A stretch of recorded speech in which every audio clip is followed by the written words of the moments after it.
In the years that followed, people would struggle to explain how a quiet stretch of marshland on the southern edge of Long Island became one of the most disturbing crime scenes in modern American history. It seemed impossible that a place so ordinary, a place families drove past on their way to the beach, could hide a truth so dark that it would take more than a decade to fully uncover. But before anyone knew the name of the suspected killer, before national headlines and task forces and conferences filled with reporters, there was a single night in 2010 when a young woman ran through the gated streets of Oak Beach, terrified and confused, knocking on door after door, pleading for help. That night would open a door into a mystery far larger than anyone imagined, revealing a trail of victims, failures, buried evidence, and the chilling realization that a predator may have been operating in the shadows of Long Island for years. The story of the Gilgo Beach murders does not begin with a body found in the sand. It begins with a voice. On May 1, 2010, 23-year-old Shannon Gilbert, a woman working as an escort through online listings, placed a frantic 911 call while at the home of a client in the private community of Oak Beach. For more than 20 minutes, she told the dispatcher that someone was trying to kill her. She sounded disoriented, panicked, her words sharp and uneven. She fled the house and ran into the night. Neighbors later reported her banging on their doors, begging for help. One resident called police, describing her as distressed and incoherent. By the time officers arrived, she had vanished into the darkness, disappearing into the marsh beyond the quiet suburban houses.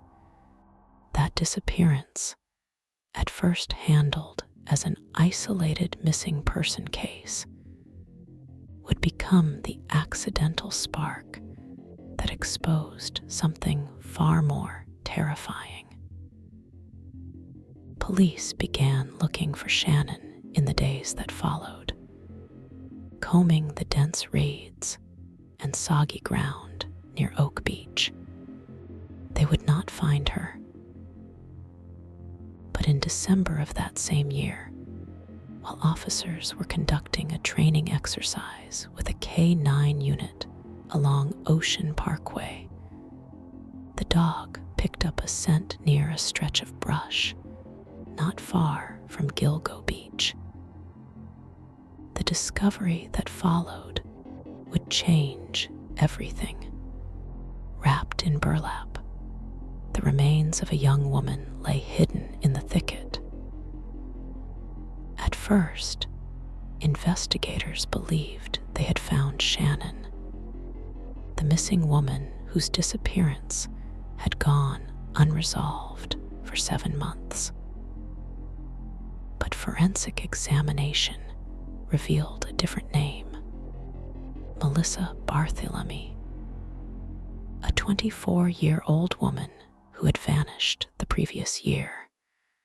The discovery of Melissa's remains prompted a deeper search along the parkway, and within days, officers uncovered 3 more sets of human remains, each wrapped in burlap, each placed deliberately near the others.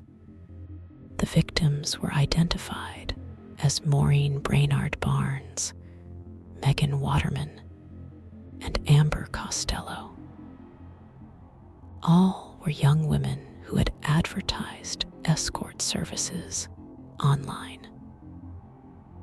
All had disappeared between 2007 and 2010. Media coverage erupted. Investigators now suspected they had found victims of a serial killer operating in the shadows of Long Island, using remote stretches of road to dispose of bodies. The four women soon became known as the Gilgo Four, a reference to the beach where they were found, and the hunt for the person responsible began to widen. In the months that followed, the search area expanded up and down the length of Ocean Parkway as detectives tried to determine whether the four victims were part of a larger pattern. The landscape along the road is a mix of sand dunes, thick scrub, and marshland, a place where it is easy to hide something for years without detection. As the search intensified, more remains emerged from the earth.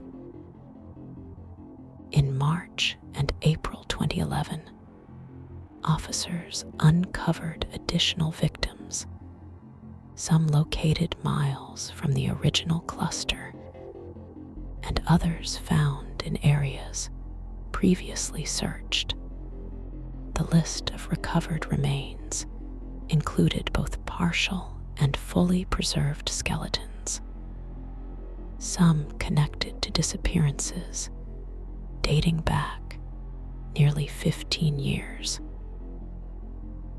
Among the newly discovered remains were those of a woman later identified as Jessica Taylor, whose torso had been found years earlier in Manorville, miles inland. Now, parts of her remains were located near Gilgo Beach, suggesting a killer with a wide disposal range and a methodical approach. Another victim, whose torso had also been found in Manorville years prior, was matched to remains discovered near the highway, again reinforcing a potential connection. There were also unidentified victims, including a woman known only as Jane Doe. 3. A toddler whose remains were found near hers, and another woman dubbed Peaches due to a tattoo on her body, whose torso had been found in a different location years earlier. As the number of victims rose, so did public pressure. Families of missing persons demanded answers. The media demanded progress. But the investigation was complicated by overlapping jurisdictions, limited forensic evidence, and the sheer expanse of terrain. The Suffolk County Police Department faced criticism from multiple angles. Some questioned why earlier calls about suspicious disappearances had not been taken more seriously. Others argued that internal secrecy slowed the flow of information between local police, the FBI, and state agencies. For years, the case seemed to stall. At the center of the unresolved questions remained the mystery of Shannon Gilbert. Many pointed to her disappearance as part of the same pattern. Others argued she had simply become lost in the marsh. official statements remained cautious, and no definitive link was publicly confirmed. Despite the slow progress, investigators continued to work through thousands of tips, phone records, vehicle histories, and digital breadcrumbs. The victims found near the beach shared multiple characteristics. They had arranged meetings with clients through escort advertisements. They had been petite in stature, and they had disappeared after communicating with individuals whose identities remained unknown. Detectives believed the killer contacted them through disposable cell phones, using brief calls and untraceable numbers to set up meetings. One victim, Melissa Bartholomew, had family members who received disturbing phone calls after her disappearance. Calls traced to crowded areas like Times Square, where anonymity is easy to maintain. Still, despite these leads, a suspect remained out of reach. Years passed. Police commissioners changed. New technologies emerged. In 2020, a significant shift occurred when the Suffolk County Police Department released information about a belt recovered near one of the early crime scenes. A belt marked with initials that could belong to the killer or someone associated with him. Though the belt had been held in evidence for years, investigators hoped that releasing the image might generate new leads. The breakthrough arrived in 2022 and 2023 after the formation of a revitalized task force, one that included Suffolk County Police, state police, the FBI, and district attorneys working collaboratively. The new team combed through old evidence with modern forensic tools, reanalyzed cell tower data with updated mapping technology, and began reconstructing the movements of suspects during the time periods when the victims disappeared. They focused heavily on burner phone activity, digital communication records, and geographic patterns. Over time, a particular cluster of data pointed repeatedly toward one individual, a man living in Massapequa Park, blocks from the border where Suffolk meets Nassau County, a man whose home and office sat within a geographic radius that matched key phone activity, a man whose movements aligned with critical dates and locations. In July 2023, investigators arrested Rex Heuermann, a 59-year-old architect who commuted daily from his home on Long Island to an office in Midtown Manhattan. Heuermann had lived in Massapequa Park for decades, blending quietly into the suburban neighborhood. He had no criminal record, maintained a professional career, and presented himself as an ordinary man. But according to prosecutors, his digital footprint told a different story. 13 burner phones, search histories containing violent content, and meticulous location data tied him to conversations with multiple victims. his wife was reportedly out of town during the disappearances of the women for which he was charged, a detail investigators emphasized in outlining their case. Heuermann was charged with the murders of 3 of the Gilgo 4, Melissa Bartholomew, Megan Waterman, and Amber Costello. He was also named the prime suspect in the killing of the 4th, Maureen Brainard Barnes. The arrest shocked the community, not only because of the severity of the accusations, but because of the contrast between his public life and the crimes he was accused of committing. Investigators seized hundreds of items from his home, including firearms, electronics, documents, and a vast array of materials that required detailed forensic analysis. They also focused intensely on his vehicles, particularly a Chevrolet Avalanche believed to be connected to witness accounts from the time of one victim's disappearance. The arrest reopened national interest in the broader case. Many families of other victims hoped the development would lead to answers about the additional remains discovered along the parkway, though prosecutors emphasized that the charges against Heuermann were linked specifically to the Gilgo 4.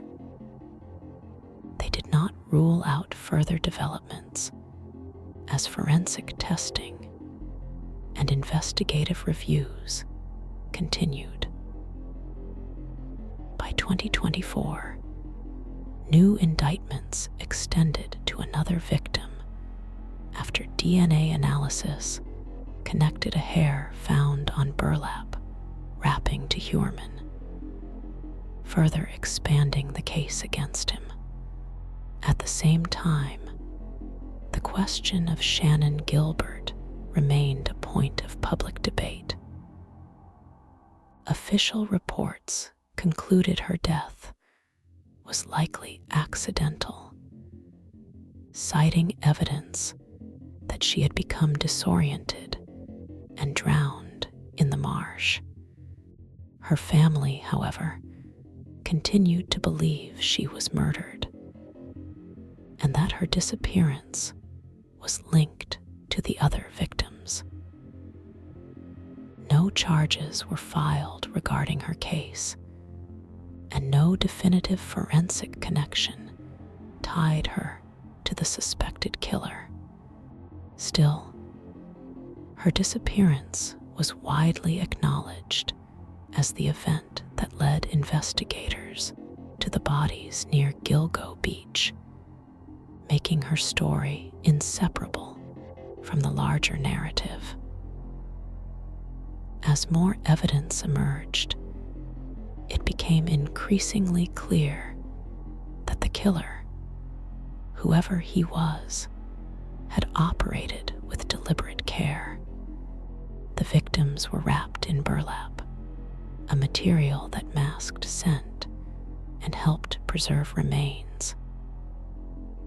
The disposal locations were consistent, remote, difficult to access on foot, exposed to harsh coastal conditions that slowed forensic recovery.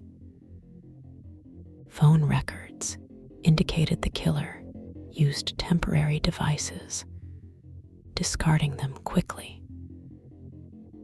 Geographic profiling suggested familiarity with Long Island's South Shore, especially the secluded areas where law enforcement presence was limited at night. Each detail, taken individually, provided only a small piece of the puzzle together. They shaped a profile of someone organized, patient, and comfortable navigating isolated environments. When prosecutors outlined their evidence at arraignments and hearings, the picture deepened. DNA extracted from hairs found near the victims matched both Heuermann and a relative of his, suggesting a strong physical connection to several crime scenes. Cell tower data placed his burner phones in close proximity to the locations where victims were last seen. Records showed that he had communicated with multiple victims shortly before their disappearances. His search history included hundreds of queries about the case over the years, including searches for updates, victim information, and photographs of the investigation long before his arrest. As the investigation continued into 2024 and 2025, additional forensic testing and digital reconstruction strengthened the prosecution's timeline. The task force reviewed older cases across Long Island and beyond, examining whether similar patterns appeared elsewhere. Families of long missing women in multiple states contacted investigators, hoping for closure or clarity. While not every case showed a direct connection, the renewed attention brought long overdue resources to cold investigations that had remained dormant for years. Despite the arrest and the mountain of evidence presented, the case continued to raise difficult questions. How had a killer managed to operate for so long without detection? Why had early warnings about missing women not triggered more urgency? What role did jurisdictional barriers play in slowing the investigation? And perhaps most hauntingly, were all the victims along the parkway connected? Or had multiple offenders exploited the same secluded landscape over time? The more investigators uncovered, the clearer it became that the story of the Gilgo Beach murders was not just a story of a killer, but a story of vulnerability, systemic failure, and the unseen dangers lurking in the digital age. Each victim represented a life cut short, a family waiting for answers, and a reminder of how easily marginalized individuals can disappear without immediate response. As the case entered the public consciousness, the names of the victims began to overshadow the place where they had been found. Families spoke out, sharing memories, photos, and the painful details of their final communications. Melissa Bartholomew had last been seen in 2009, and after her disappearance, her younger sister received a series of phone calls from a man who taunted her, speaking in a low voice, sometimes whispering obscenities, sometimes boasting. Investigators traced the calls to crowded parts of Manhattan, places where surveillance cameras captured hundreds of faces an hour. The caller kept his phone on just long enough to make each call, then turned it off, leaving no usable trail. That small window into the killer's behavior would later become central to understanding his methods, revealing how he blended anonymity with calculated risk. Maureen Brainard Barnes, the earliest of the Gilgo Four, had vanished in 2007 after traveling to New York City for work. She had been a devoted mother, maintaining close contact with her family, and her sudden silence signaled something was terribly wrong. Megan Waterman, a 22-year-old from Maine, disappeared in 2010 after last being seen at a hotel in Hauppauge. Her family immediately reported her missing, insisting that she would never willingly cut off communication with her young daughter. Amber Costello, who disappeared later that year, had been living in West Babylon. Statements from people who knew her indicated that on the night she vanished, she had gone out to meet a new client, one who had contacted her using a burner phone. These women, though connected by the circumstances of their disappearances, had lived separate lives, each with families who searched, hoped, and grieved long before anyone realized their cases were linked. Investigators studied the victims' timelines closely, charting last sightings, phone records, and potential suspects.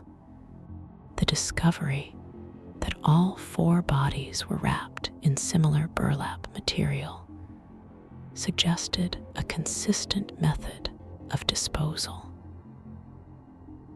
The placement of the remains in close proximity, spaced within a short distance along the parkway, strengthened the belief that the person who had left them there knew the area intimately. Detectives speculated that the killer was familiar with the sparse nighttime traffic, the limited patrols, and the specific entrances that allowed quick access to the brush without drawing attention.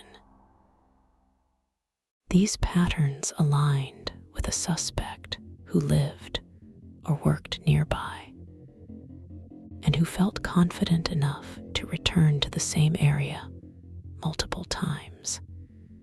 The investigation grew increasingly complex as more remains were discovered that did not match the pattern of the Gilgo Four. Some victims had been dismembered, with parts of their bodies found in remote inland locations years earlier. Others had been unidentified for extended periods. The question arose whether one killer could be responsible for such diverse methods, or whether overlapping predators had used the same stretch of land as a dumping ground. Official statements remained cautious, acknowledging similarities while avoiding definitive conclusions. Yet, the possibility of multiple offenders created new challenges, making it harder to isolate behavioral patterns or narrow down suspects. Investigators reviewed every disappearance within a wide radius of Long Island, searching for common threads. They examined hotel surveillance footage, traced IP addresses linked to escort advertisements, and mapped the movements of individuals with criminal histories in the region. Over time, they identified a handful of potential suspects, including individuals who lived close to the beach, former residents of Oak Beach, and people who had worked in industries that required nighttime travel along the parkway. None of these suspects yielded definitive proof, and without DNA or direct eyewitness testimony, the case reached a standstill. One of the most intense sources of public speculation involved the handling of Shannon Gilbert's disappearance. Her 911 call, which lasted more than 20 minutes, raised questions about the level of danger she perceived. When her remains were eventually found in December 2011, they lay deep in the marsh, several hundred yards from where she was last seen. She had dropped personal belongings along the way, including her shoes and phone. Officials stated that her death was consistent with confusion and exposure. Her family, supported by an independent autopsy review, believed otherwise. Without clear evidence linking her death to the killer responsible for the Gilgo 4, the debate persisted, creating tension between families and authorities. Still, even if her case remained separate, her disappearance had triggered the search that uncovered the victims, and in that sense, her story remained central to the broader narrative. As years passed, new administrations took over law enforcement agencies, each promising renewed attention to the case. One of the most significant shifts occurred when a new district attorney and a new police commissioner committed to transparency and collaboration. They invited federal partners back into the investigation and formed a joint task force designed to re-examine the evidence with modern tools. This shift in strategy would eventually become a turning point. The task force began by revisiting the digital evidence that had been collected in the early years of the investigation. Phone records, once too massive and complex to analyze manually, were reprocessed using sophisticated software capable of identifying patterns across thousands of data points. Investigators reconstructed burner phone movements by studying which towers were activated and at what times. These movements created a map of the suspect's travels, revealing a tight cluster of activity centered around Massapequa Park and Midtown Manhattan. They did the same for the victims' phones, comparing routes and timestamps. The overlap was striking. At the same time, advances in forensic science allowed examiners to isolate and test hair fragments that had previously been too small for analysis. Mitochondrial DNA testing, though less specific than nuclear DNA, provided valuable familial links. A hair found on the burlap wrapping of one victim matched a maternal relative of Heuermann. Another hair found near a different victim matched Heuermann directly.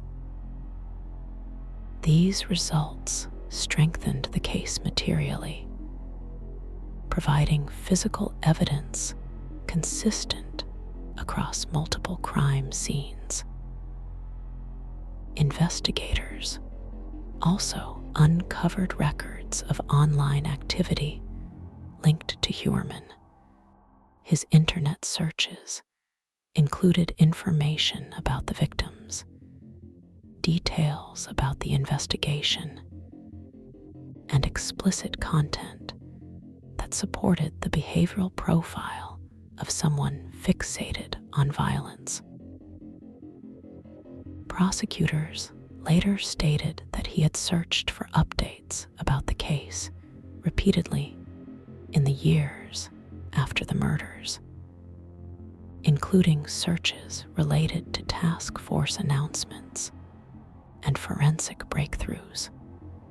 These queries suggested a continued interest, one that spanned more than a decade. Surveillance teams monitored Heuermann in the months leading up to his arrest, documenting his movements, conversations, and habits. They noted that he maintained a routine lifestyle, commuting regularly from his home to his office.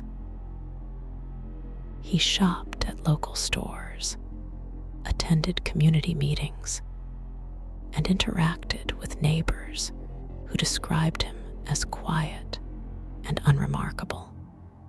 Nothing about his public behavior indicated the crimes he was suspected of committing. But investigators observed inconsistencies. He used multiple phones, sometimes in short intervals. He maintained storage units. He traveled routes that aligned with the burner phone maps. Each detail reinforced their growing confidence that he was the individual they were seeking.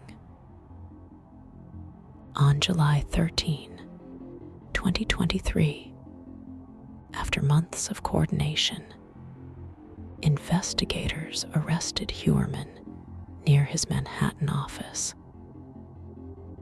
The arrest surprised colleagues who had known him as a reliable professional. He appeared stunned, asking why he was being handcuffed.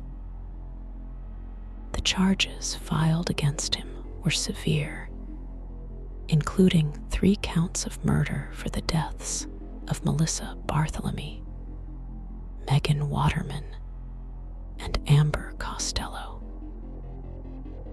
Days later, prosecutors added that they had evidence linking him to the death of Maureen Brainard Barnes. The Suffolk County District Attorney stated that the case represented one of the most significant investigations in Long Island history. Following the arrest, authorities executed searches of Heuermann's home, office, and storage units. They seized an extensive collection of firearms, many of them legally owned, as well as electronics, notebooks, and other materials that investigators believed could contain relevant evidence. They also examined his vehicles, including a truck model matching the description provided by a witness in the investigation into Amber Costello's disappearance.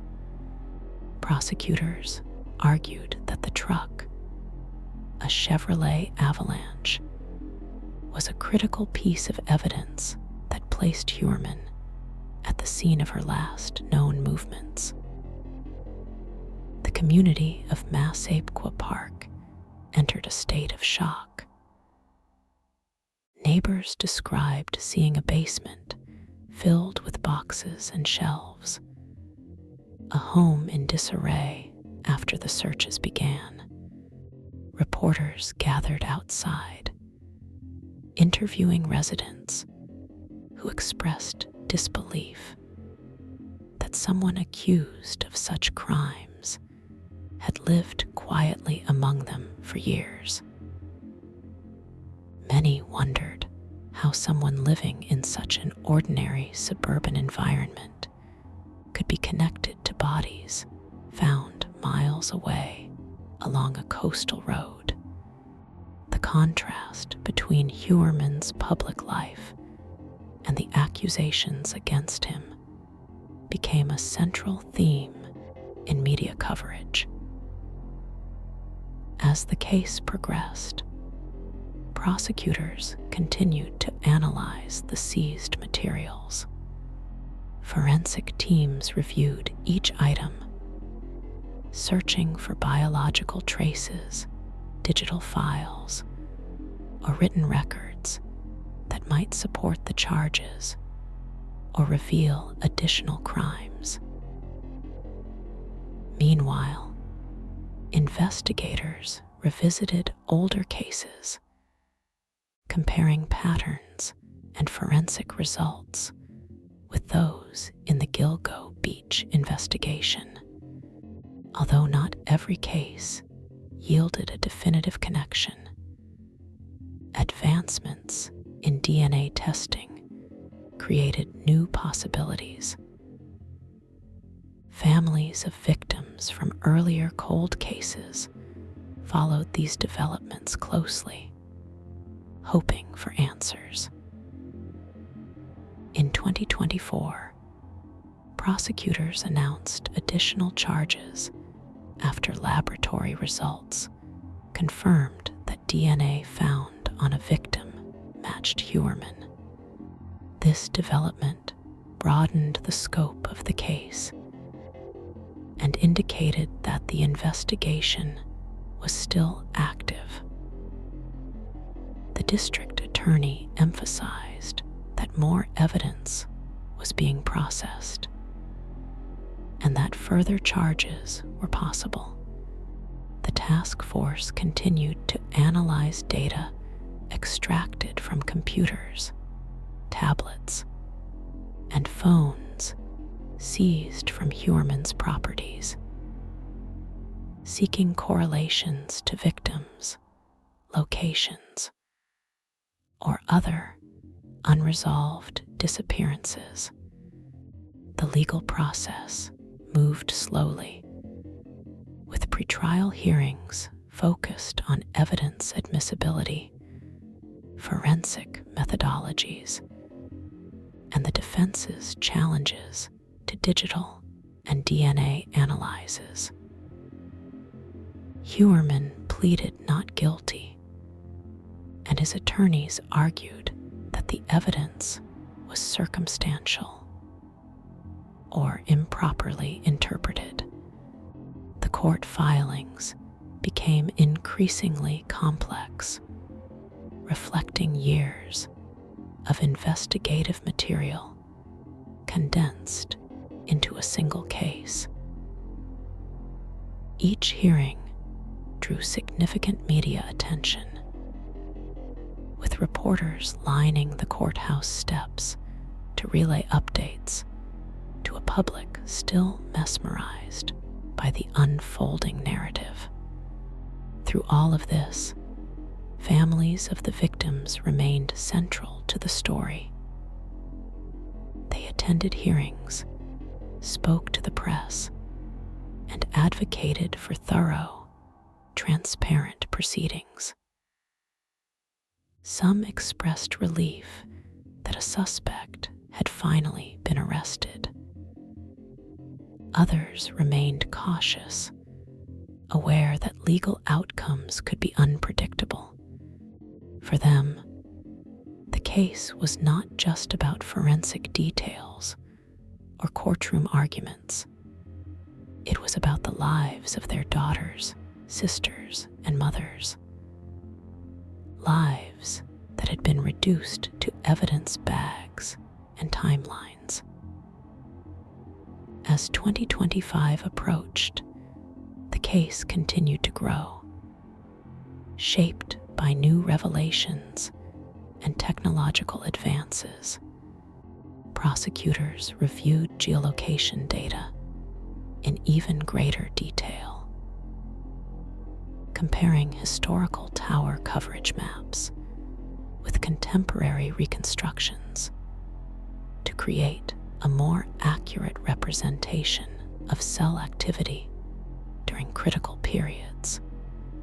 This technique offered a clearer picture of phone movements, narrowing their conclusions with increased confidence.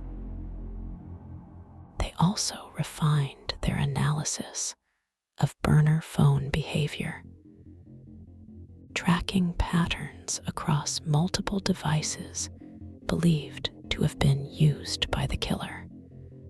Meanwhile, questions remained about the unidentified victims whose remains had been recovered near the parkway. New forensic databases and genealogical testing opened doors that had previously been closed, offering the possibility of identifying victims who had been nameless for decades. Each step toward identification brought renewed attention to the magnitude of the crimes and the number of families still searching for answers. The narrative that emerged was one of methodical investigation, marked by technological evolution, administrative changes, and determined persistence. What began with the disappearance of a single woman had grown into a sprawling case spanning years, multiple jurisdictions, and numerous victims. Each discovery built upon the last, creating a mosaic of evidence that finally led to a suspect long after the deaths had occurred. The renewed investigative momentum brought a sense of long-awaited progress. Yet it also sharpened the public's awareness of how many opportunities had been missed in the early years. Reports resurfaced of calls that families said were dismissed, warnings that were not followed with urgency, and early leads that had faded into archived files without full examination. Critics pointed to the strained relationship between the Suffolk County Police Department and the FBI during earlier phases of the investigation, a tension that had limited cooperation and slowed access to federal resources. As new leadership opened the door to full collaboration, the contrast between past and present approaches became unmistakable. Investigators now worked side by side, sharing data, cross-referencing records, and pooling expertise in a way that had not occurred when the first victims were found. Digital evidence became one of the strongest pillars of the case. Each burner phone used by the killer had its own pattern, short calls, deliberate activation windows, and limited geographic movement. When examined collectively, those patterns painted a detailed portrait of the user's habits. Investigators reconstructed the paths taken on the days when victims disappeared. They charted the times calls were placed, the areas where the devices were purchased, and the intervals between communications. Over and over, the signals traced a triangle between Long Island, Midtown Manhattan, and specific points along Ocean Parkway. Investigators aligned these movements with Heuermann's known schedule, and the match grew too precise to ignore. Another key piece of evidence emerged from witness statements. In the case of Amber Costello, a man matching Heuermann's description had been observed near her home shortly before her disappearance. A vehicle matching the profile of a Chevrolet Avalanche, a model no longer in production, and relatively uncommon on Long Island, was seen in the area. Years later, when the revived task force revisited this account and connected it to vehicle records, it led them directly to Heuermann. Old investigative threads that once seemed too thin suddenly gained traction under modern scrutiny.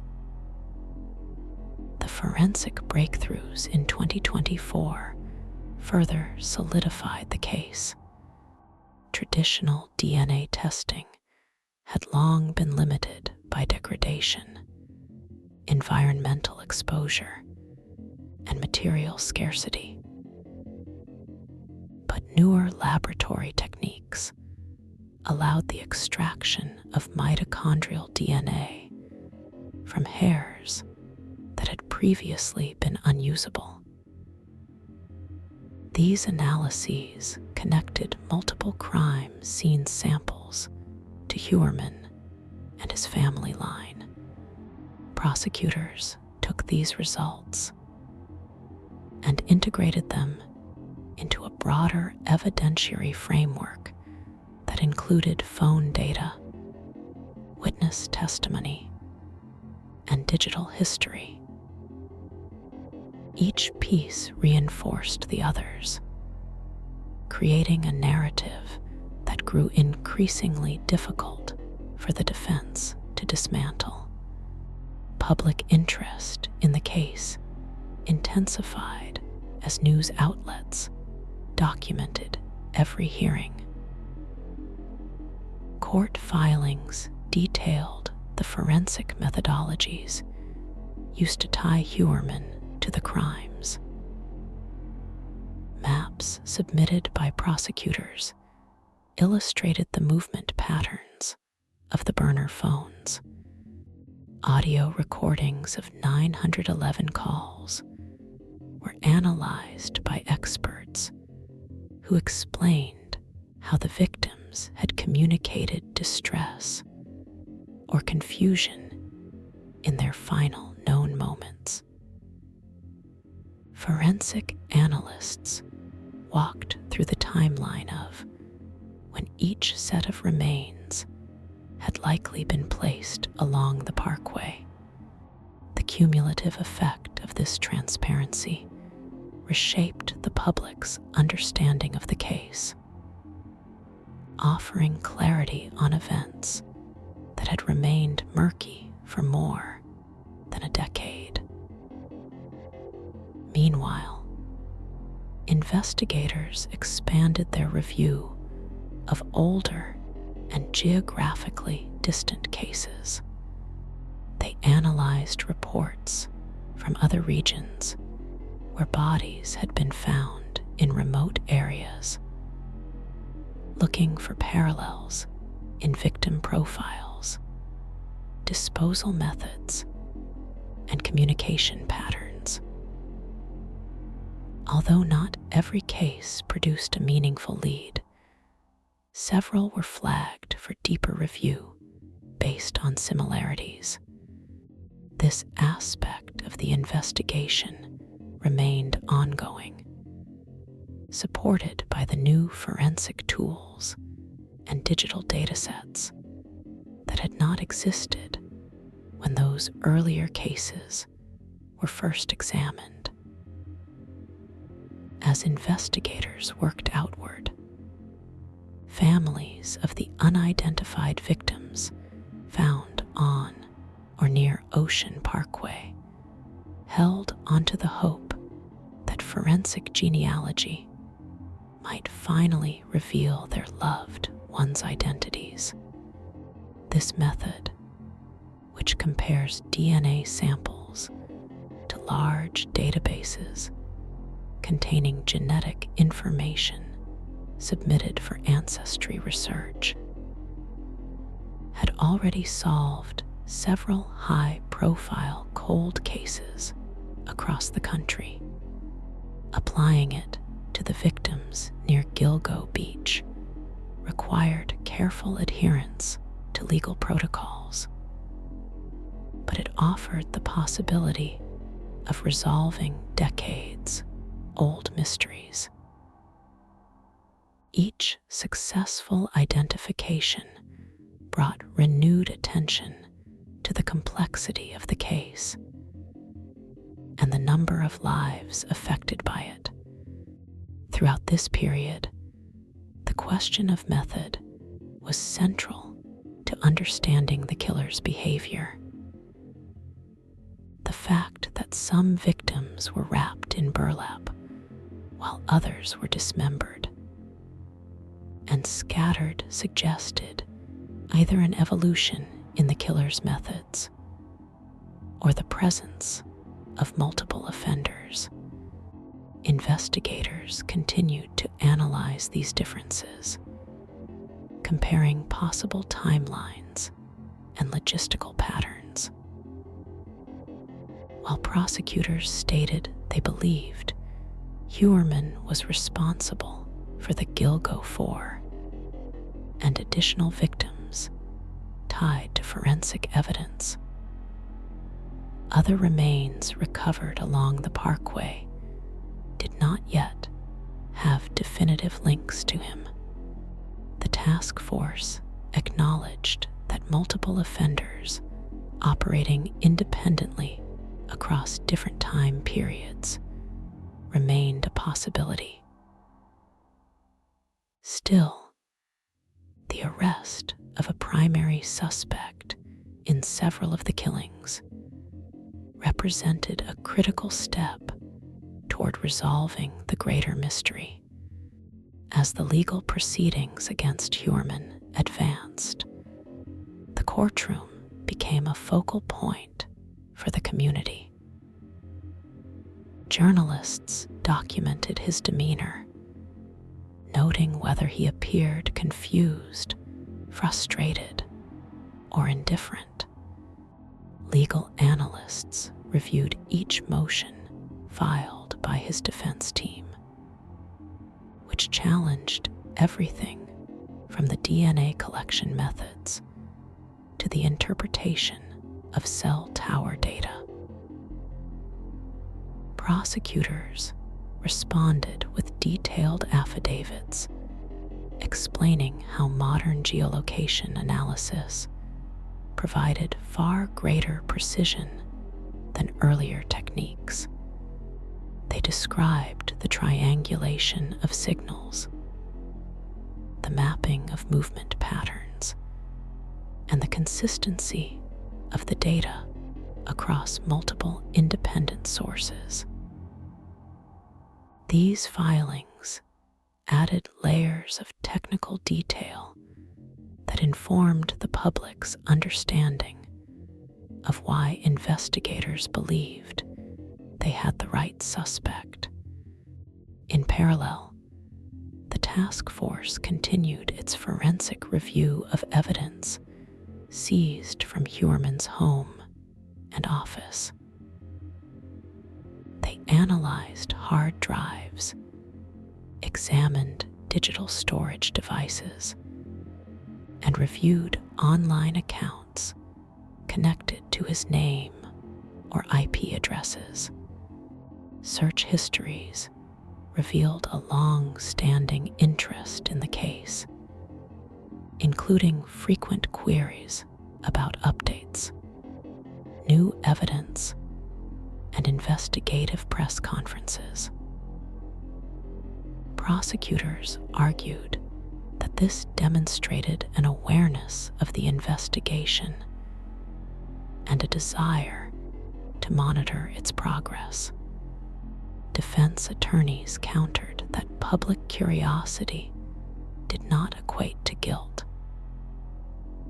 Yet the volume and nature of the searches, some of them made during periods when the remains were still fresh discoveries, raised significant concerns for investigators. The character of Heuermann, as revealed through interviews with neighbors and colleagues, added another dimension to the unfolding narrative.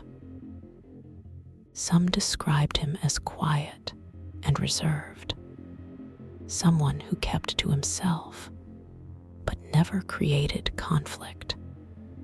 Others recalled unsettling moments, comments that seemed inappropriate, behavior that felt overly intense, or an aura of discomfort that lingered after interactions. These accounts, though anecdotal, contributed to a portrait of a man who lived a double life, maintaining a facade of normalcy while allegedly committing horrific crimes.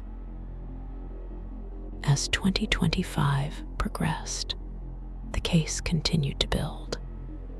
Prosecutors presented detailed timelines that combined phone records, witness statements, and forensic evidence across multiple victims. They mapped how burner phones had been activated just long enough to contact victims, then shut down permanently.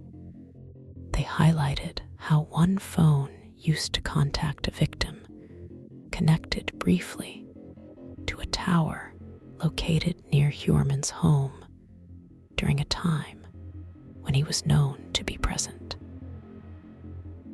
They emphasized how DNA on burlap matched him, how the vehicle described by witnesses matched his, and how his online searches aligned with key developments in the investigation.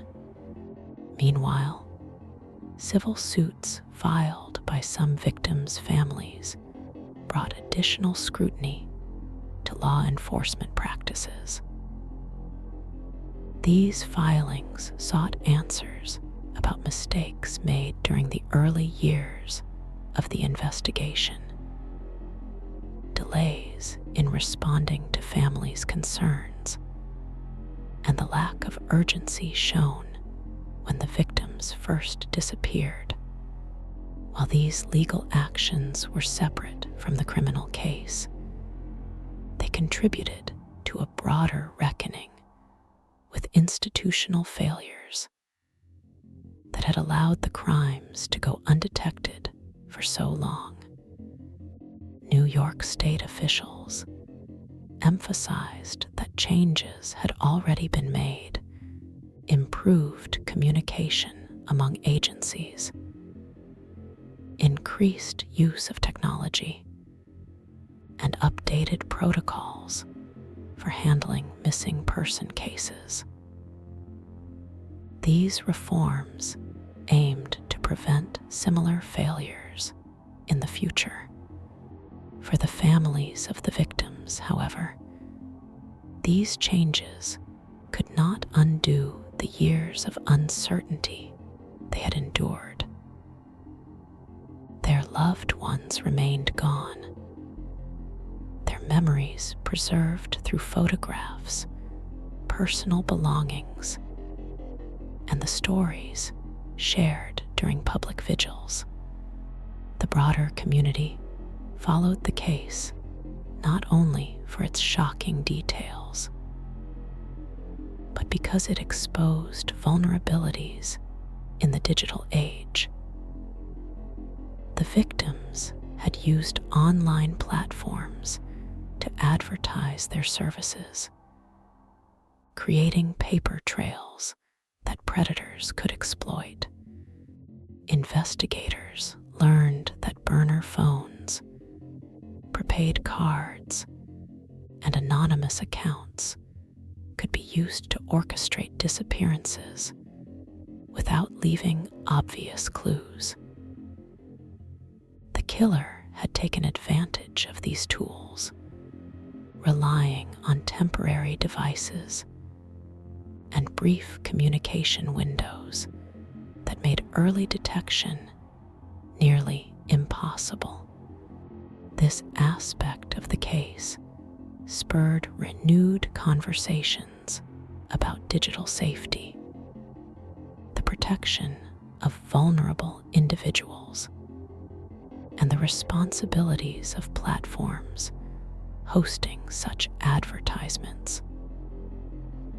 Simultaneously, the geographic profile of the case drew attention to the isolation of Ocean Parkway.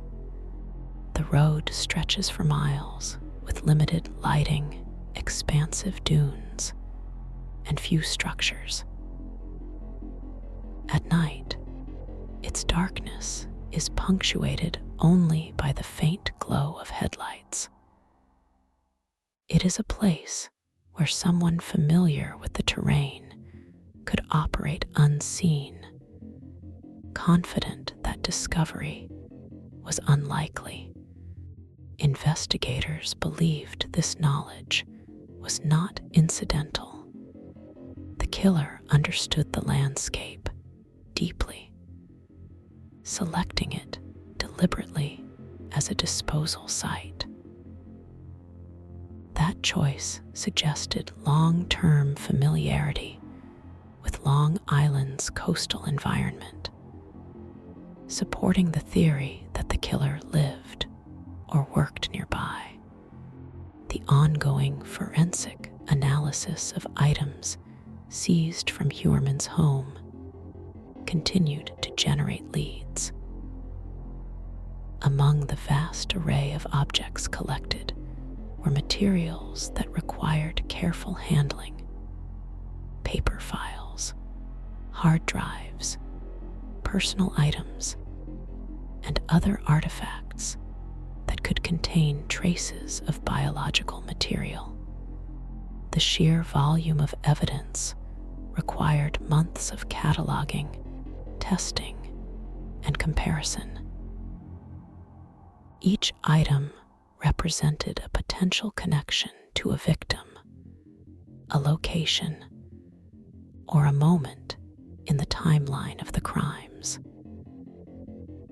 As results emerged, investigators integrated them into their broader understanding of the case, adjusting theories and strengthening connections. Public patience grew strained as the pretrial process extended over many months. Some questioned why the case, now backed by substantial forensic and digital evidence, was taking so long to reach trial. Legal experts explained that the complexity of the evidence made delays inevitable. Both sides needed time to review thousands of pages of documents, forensic reports, and digital logs. Courts needed to schedule hearings, evaluate motions, and ensure that all procedures adhered to constitutional requirements. While frustrating to observers, this meticulous process was necessary to ensure a fair trial. For the victims' families, the wait was excruciating.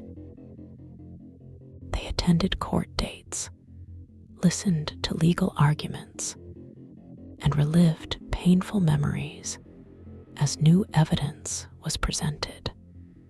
Each development brought hope that the case was moving forward, but also renewed grief over the losses they had endured. Some family members expressed relief that answers were finally emerging. Others struggled with the knowledge that no legal outcome could restore the lives that had been taken. Their presence in the courtroom served as a constant reminder of the human toll behind the forensic evidence and investigative milestones. As the narrative of the case expanded, so did its impact on the perception of law enforcement in Suffolk County. The investigation highlighted the importance of transparency, collaboration, and the integration of modern technologies in solving complex crimes. It demonstrated how initial investigative missteps, when uncorrected, could hinder progress for years. It underscored the need for robust digital forensics and interagency cooperation. These lessons shaped ongoing reforms, influencing how future cases would be managed. Even as prosecutors prepared for trial, investigators continued to analyze potential connections to other unsolved cases. Some of the unidentified victims found near the parkway remained a priority for forensic genealogists. Until their names were known, their stories could not be fully told. Identifying them could provide additional context for the killer's patterns, helping determine whether they were connected to Heuermann or represented the work of other offenders. The task force remained committed to these efforts, aware of the need to bring closure to every family affected by the crimes. The examination of phone data continued to evolve as analysts studied not only the movements of individual burner phones, but also their relationships to one another. Some devices showed overlapping usage patterns, indicating they were controlled by the same individual. Others connected to towers near locations known to be frequented by Heuermann. Analysts noted the precision of the phone activity, the brief activation periods, and the consistent movement patterns.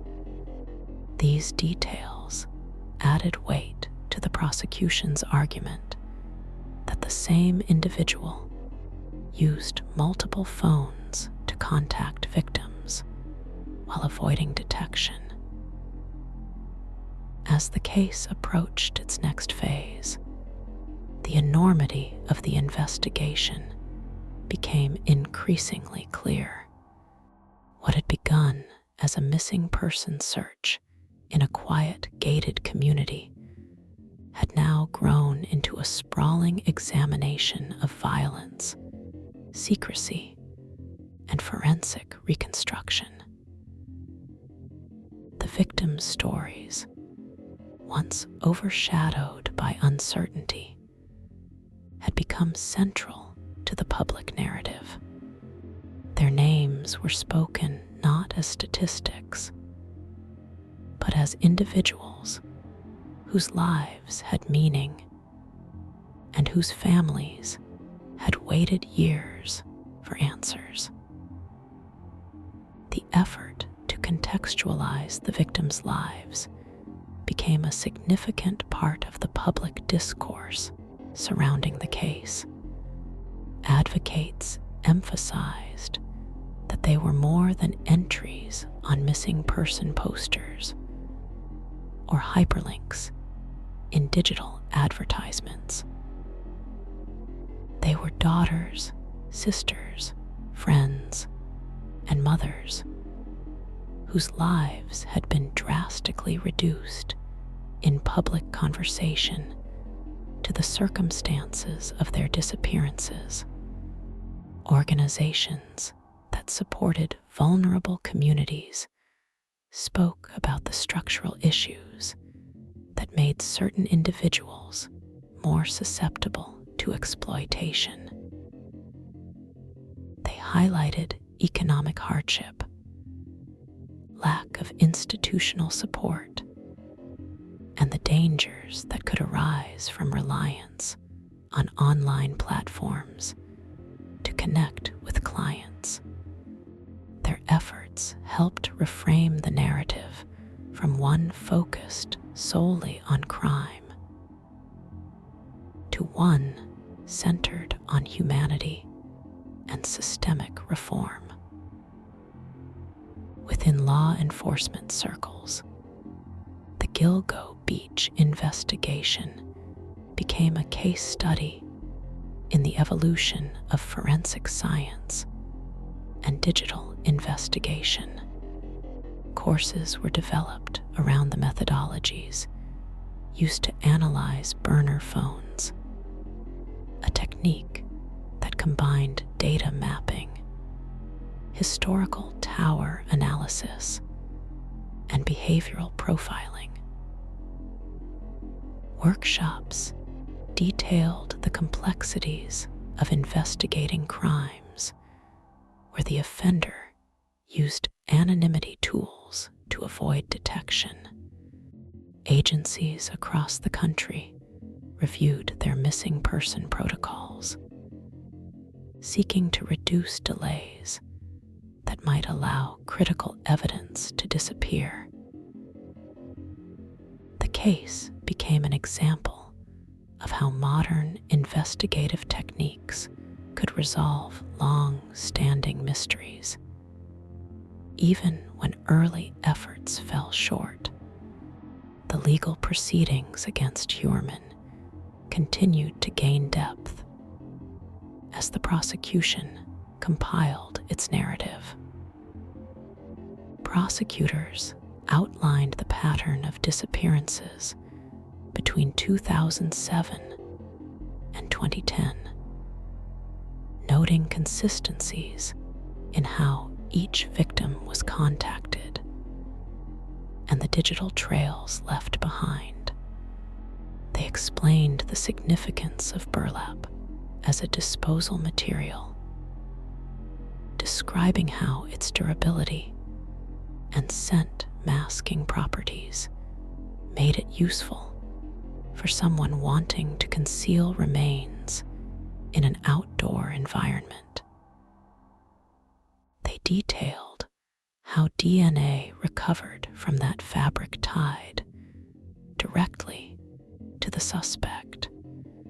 They presented charts illustrating the timeline of burner phone purchases, activations, and last uses. They described how each phone was used briefly before being discarded, demonstrating a deliberate attempt to avoid detection. Defense attorneys countered by challenging the methodologies used in the investigation. They argued that cell tower data could be interpreted in multiple ways, and that location uncertainty remained a factor. They questioned the reliability of mitochondrial DNA, which links individuals through maternal lineage rather than identifying a specific person. They disputed the behavioral conclusions drawn from online search histories. Their strategy focused on creating doubt, emphasizing that forensic evidence, while compelling, required precise interpretation to avoid errors. The courtroom, therefore, became not only a battleground of facts, but also a debate over the evolution and reliability of forensic science. Through it all, the victims' families remained resolute. Their presence in the courtroom underscored the emotional weight of the proceedings. They listened as details of the investigation were recounted, sometimes hearing descriptions of their loved ones' final moments or forensic findings that were difficult to endure. Their determination reflected years of unanswered questions and a desire for accountability. Some spoke to reporters outside the courthouse, expressing hope that the legal process would bring closure. Others remained silent, choosing to grieve privately. Regardless of their approach, their involvement reinforced the human dimension of the case. In addition to the courtroom developments, public interest in the broader history of the crime scenes grew. Documentaries and investigative programs began tracing the geography of the case, exploring the stretch of Ocean Parkway where the remains had been found. They described how the natural landscape of dunes, reeds, and marshland created an environment that concealed evidence for years. They showed how shifting tides and seasonal changes affected decomposition and scatter patterns. They highlighted the challenges faced by search teams who navigated dense underbrush, uneven terrain, and unpredictable weather conditions. These productions brought viewers closer to the physical reality of the investigation, illustrating the difficulties inherent in locating remains in remote coastal areas. The presence of multiple unidentified victims continued to drive forensic efforts.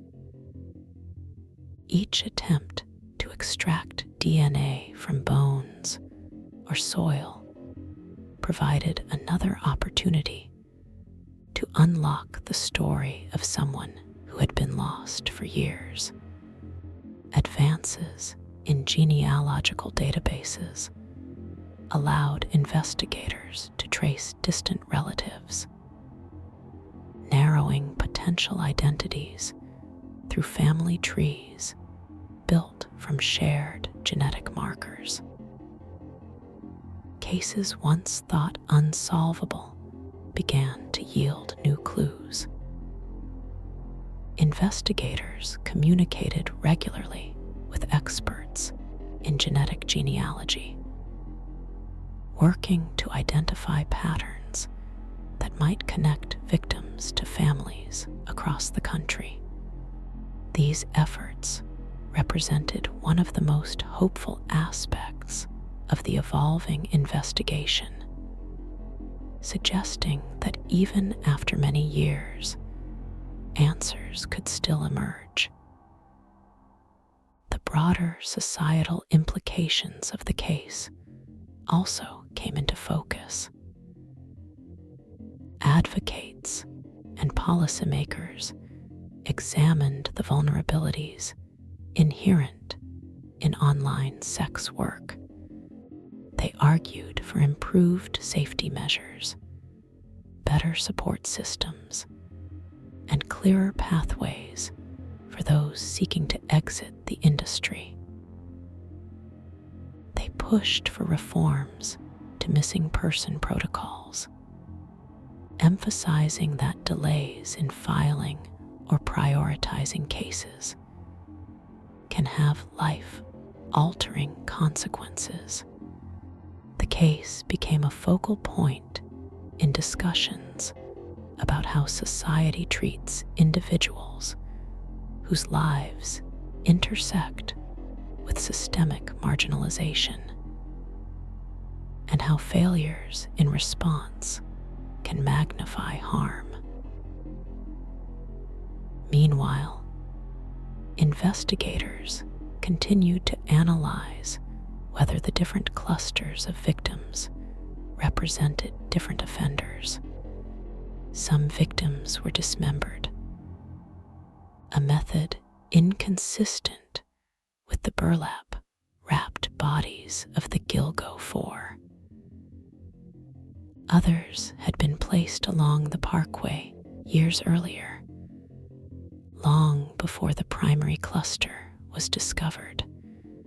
Investigators considered whether these other cases represented earlier stages of a single offender's methods, a separate offender entirely, or a mixture of both. Forensic timelines, decomposition patterns, and disposal methods were examined exhaustively. While some connections were possible, prosecutors focused primarily on the victims for whom they had direct, verifiable evidence linking Heuermann. The public followed each update closely, driven by the shocking nature of the crimes and the contrast between the suspect's suburban life and the allegations against him. Reporters documented anything that might reveal details about his background, where he grew up, what his relationships were like, how he behaved in social settings, and whether there were signs of troubling behavior. Former classmates, co-workers, and neighbors offered recollections that painted a picture of someone who often kept people at arm's length. A man whose demeanor could shift between calm professionalism and abrupt intensity. These narratives, while anecdotal, fed into the collective attempt to understand how someone accused of such crimes could have lived undetected for so long. As more information surfaced about the digital evidence, the depth of the offender's technological efforts became clearer. Investigators detailed how burner phones were purchased with cash, activated far from home, and used briefly before being destroyed.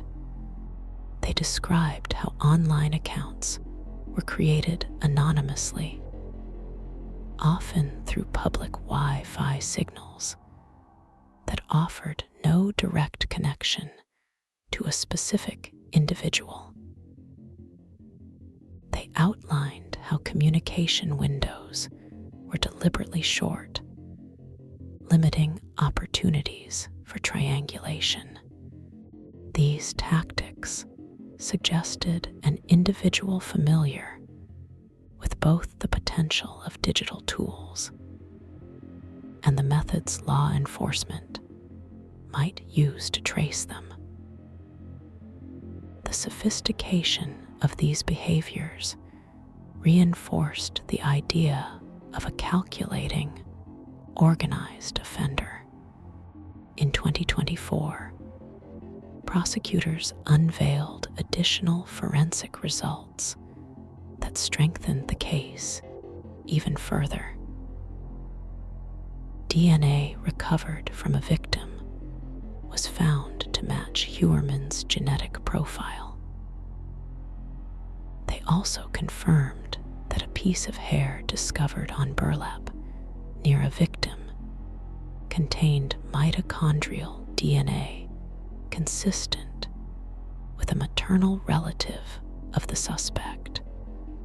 These findings supported the theory that the same individual had been present at multiple disposal sites. Prosecutors integrated this new evidence into the broader narrative, emphasizing how it aligned with the digital and behavioral patterns established over years of investigation. Additionally, the case revealed the importance of updated forensic methodologies. When remains were originally recovered in 2010 and 2011, mitochondrial DNA analysis was less advanced than it is today. The inability to extract usable genetic material from small samples had limited the potential for identification and comparison. By 2024, improvements in extraction techniques allowed forensic teams to test even microscopic fragments, often yielding significant results. This evolution in technology became one of the defining characteristics of the investigation, demonstrating how scientific progress could breathe new life into cold cases. The combination of digital evidence, forensic analysis, and witness statements created a comprehensive narrative for prosecutors. They argued that the killer had targeted victims through online advertisements, arranging meetings through burner phones purchased specifically for that purpose. They described how the victims were transported to locations where they were killed, then wrapped in burlap and deposited along Ocean Parkway. They referenced the pattern of disappearances, the consistency of disposal sites, and the forensic evidence connecting the suspect to the crime scenes. Their case was built not on a single revelation, but on a mosaic of interconnected data points that, when assembled, formed a coherent picture. Amid these developments, public attention remained high. Documentaries, podcasts, and investigative series sought to explore every angle of the case, interviewing experts, former detectives, forensic specialists, and families of the victims. Some productions focused on the victims' lives, bringing their stories to the forefront and emphasizing the emotional impact of their loss. Others highlighted the investigative journey, detailing how early missteps had delayed progress and how modern techniques eventually provided the key to identifying a suspect. The inclusion of archival footage, maps, and expert commentary helped viewers understand the magnitude of the case and the complexities faced by investigators. As the trial date approached, prosecutors prepared to present their most compelling evidence. They planned to feature testimony from forensic experts, digital analysts, behavioral specialists, and investigators who had worked on the case for years. They anticipated presenting detailed maps of phone movements, images of the burlap used to wrap the victims, and diagrams illustrating the geographic and behavioral patterns consistent with the suspect. The defense prepared its own experts, ready to challenge the reliability of DNA methods, question the interpretation of digital evidence, and argue that the prosecution's narrative relied on inferences rather than certainties. Throughout these preparations, families of the victims maintained a visible presence. They attended pretrial hearings, held press conferences, and participated in memorial events honoring their loved ones. Their resilience and unity highlighted the enduring human impact of the case. They advocated for justice, not only for their families, but also for the unidentified victims whose stories remained incomplete. Their involvement ensured that the legal process did not lose sight of the individuals behind the evidence. In the years since the first remains were found, the Gilgo beach murders had transformed from a local mystery into a national symbol of both investigative failure and forensic resurgence. The case exposed systemic vulnerabilities, highlighted the dangers posed by digital anonymity, and revealed the potential of modern forensic science to resolve long-standing crimes. It demonstrated how the disappearance of a single person could reveal a network of tragedies hidden in plain sight. As the legal proceedings moved forward, the community remained captivated by the story. The presence of a suspect, backed by substantial forensic and digital evidence, offered hope that answers were finally within reach.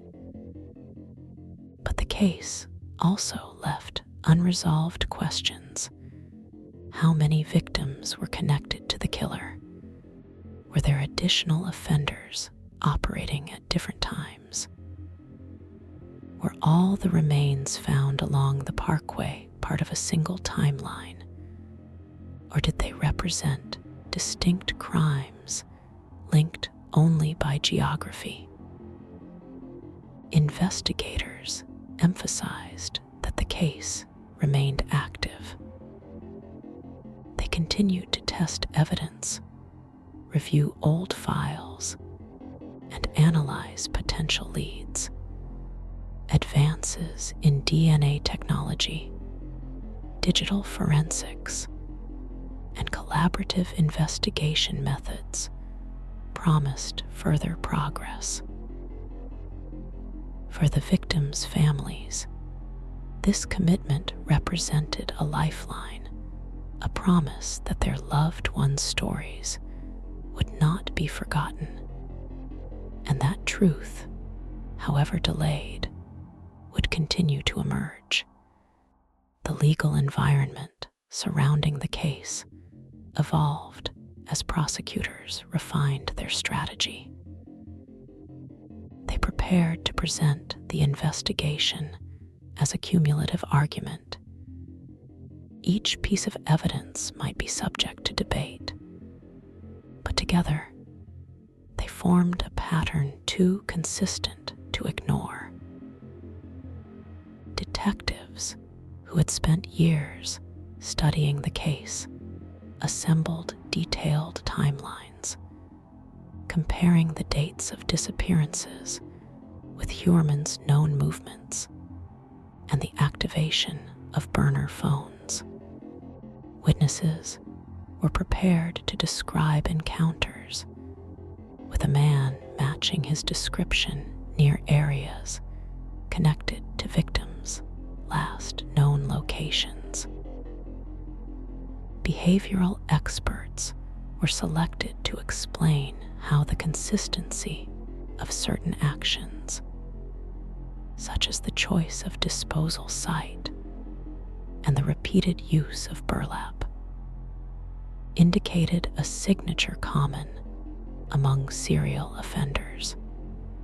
Forensic analysts outlined how mitochondrial DNA, though not uniquely identifying, provided strong evidence of familial connection when combined with other data. They explained the significance of hairs found on burlap and near remains, detailing how environmental exposure affects DNA integrity, and how modern techniques allowed viable testing even years after recovery.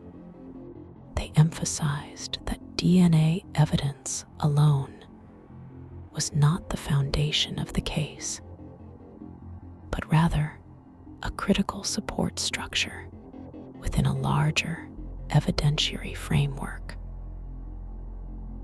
Prosecutors planned to show how digital evidence, vehicle history, and witness statements complemented the forensic findings, reducing the likelihood of alternative explanations.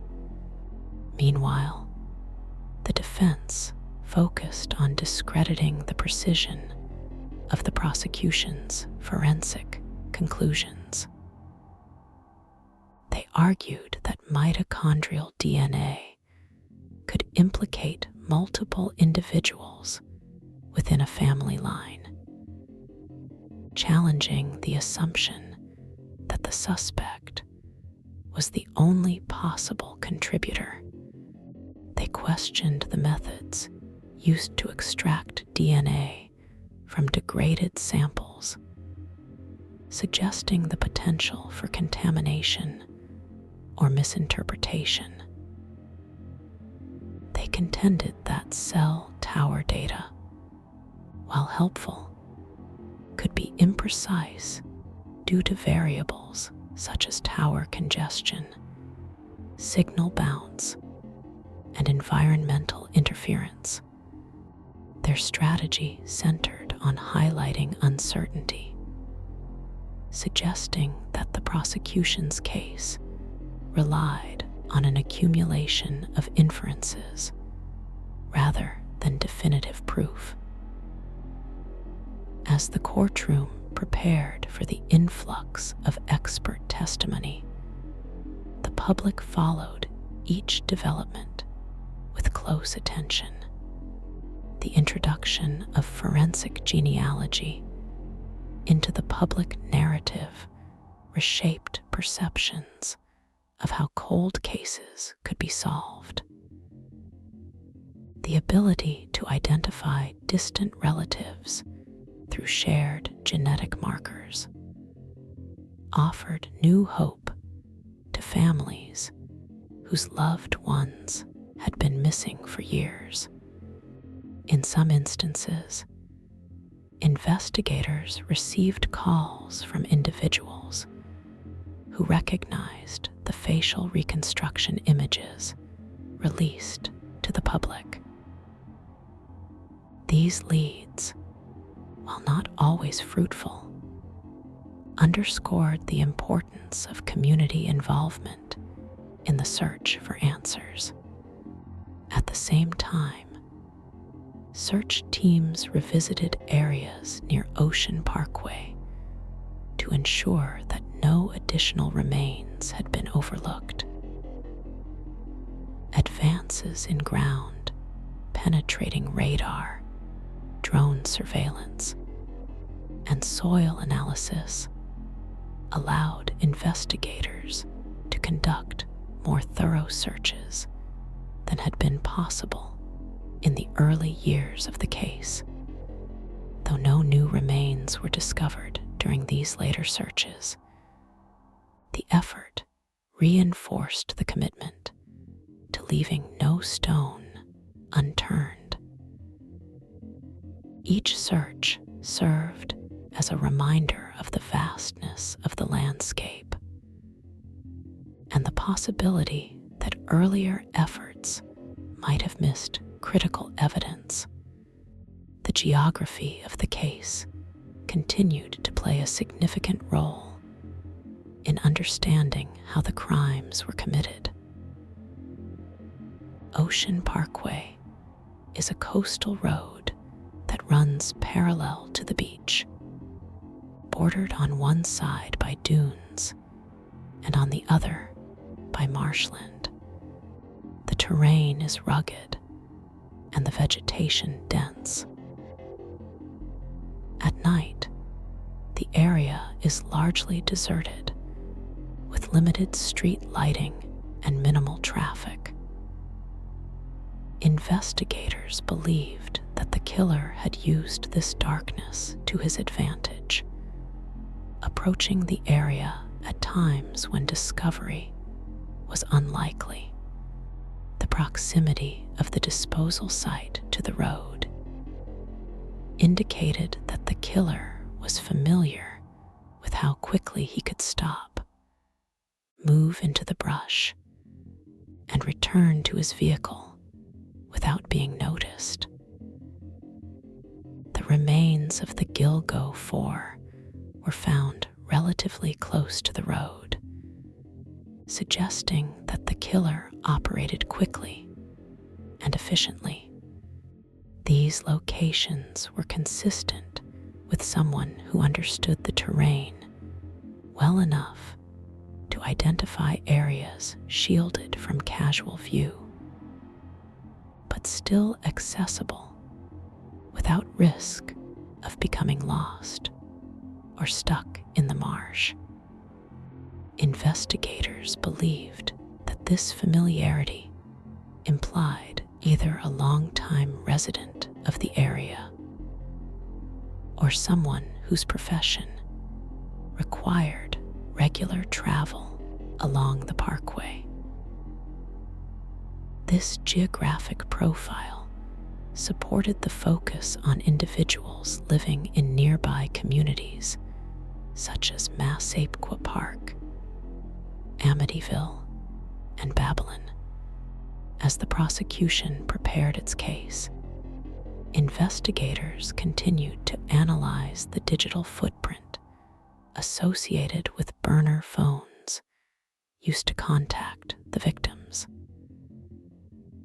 The phones were purchased in different locations across Long Island and New York City, often from convenience stores or kiosks that did not require identification.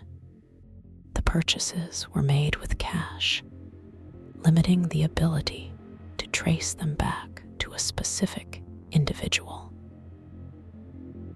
The phones were activated briefly to arrange meetings with the victims, then deactivated and discarded.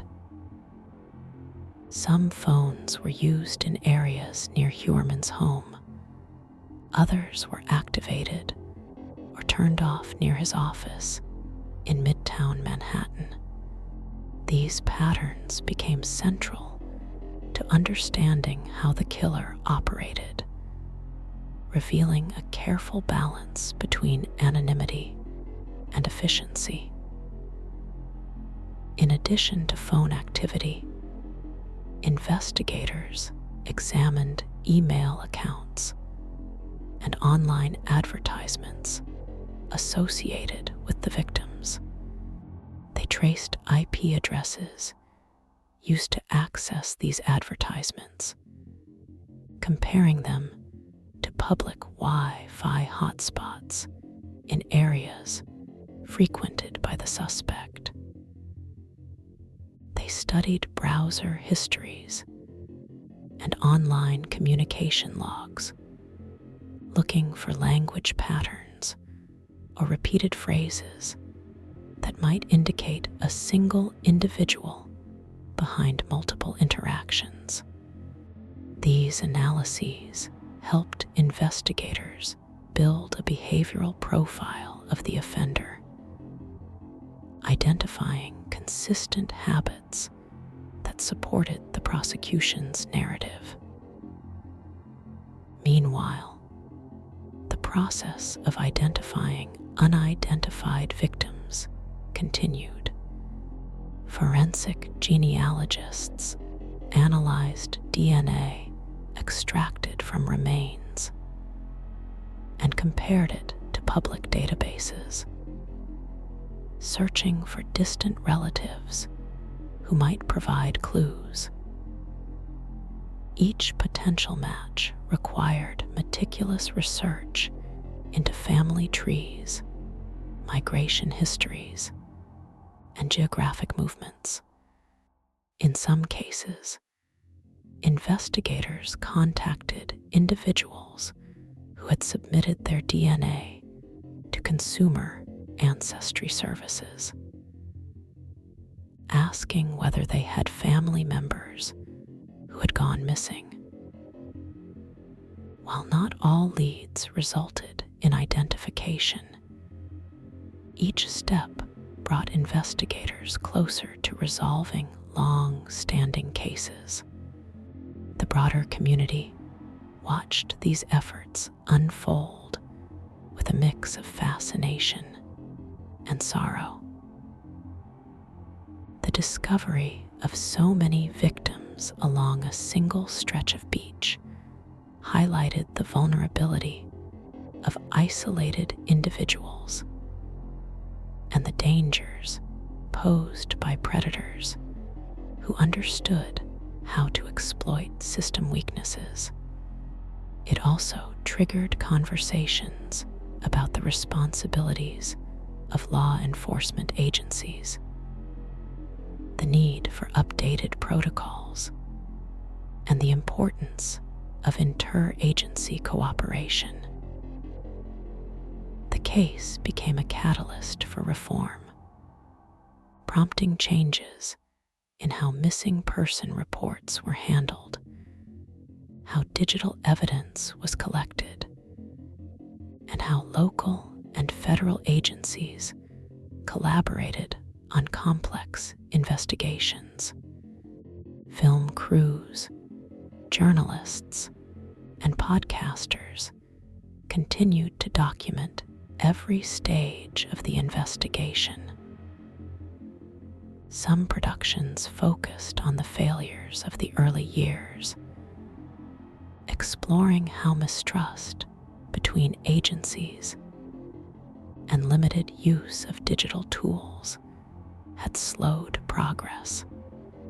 Others highlighted the breakthroughs achieved by the revived task force, demonstrating how modern forensic science ultimately provided the answers that had eluded investigators for years.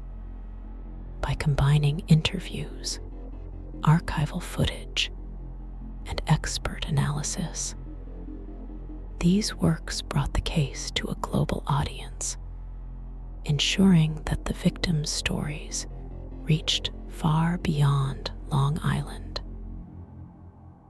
As preparations for trial intensified, prosecutors reviewed the evidence once more, ensuring that their narrative was consistent and supported by reliable data. They anticipated challenges from the defense and prepared prepared to counter them with expert testimony. They focused on the strength of cumulative evidence, the phone data, the witness statements, the DNA linkages, the geographic patterns, the search histories, and the behavior surrounding the victims' disappearances. They prepared to show that, while no single piece of evidence might definitively prove guilt, the combination of all available information created a compelling, unavoidable conclusion. Among the evidence prosecutors planned to present were the details of phone calls placed to Melissa Barthelomew's family. The caller, believed to be the killer, taunted her younger sister using phrases designed to inflict emotional pain. Investigators traced the calls to public locations in Manhattan, including Times Square, where large crowds made it difficult to identify the caller. This behavior, investigators argued, demonstrated a level of confidence and psychological manipulation consistent with serial offenders. They intended to show how these calls aligned with the suspect's presence in Manhattan during the same time periods. Prosecutors also planned to highlight evidence connected to Megan Waterman's disappearance. Surveillance footage showed her last movements near a hotel in Hauppauge. Phone records indicated that she had been contacted by a burner phone in the hours leading up to her disappearance.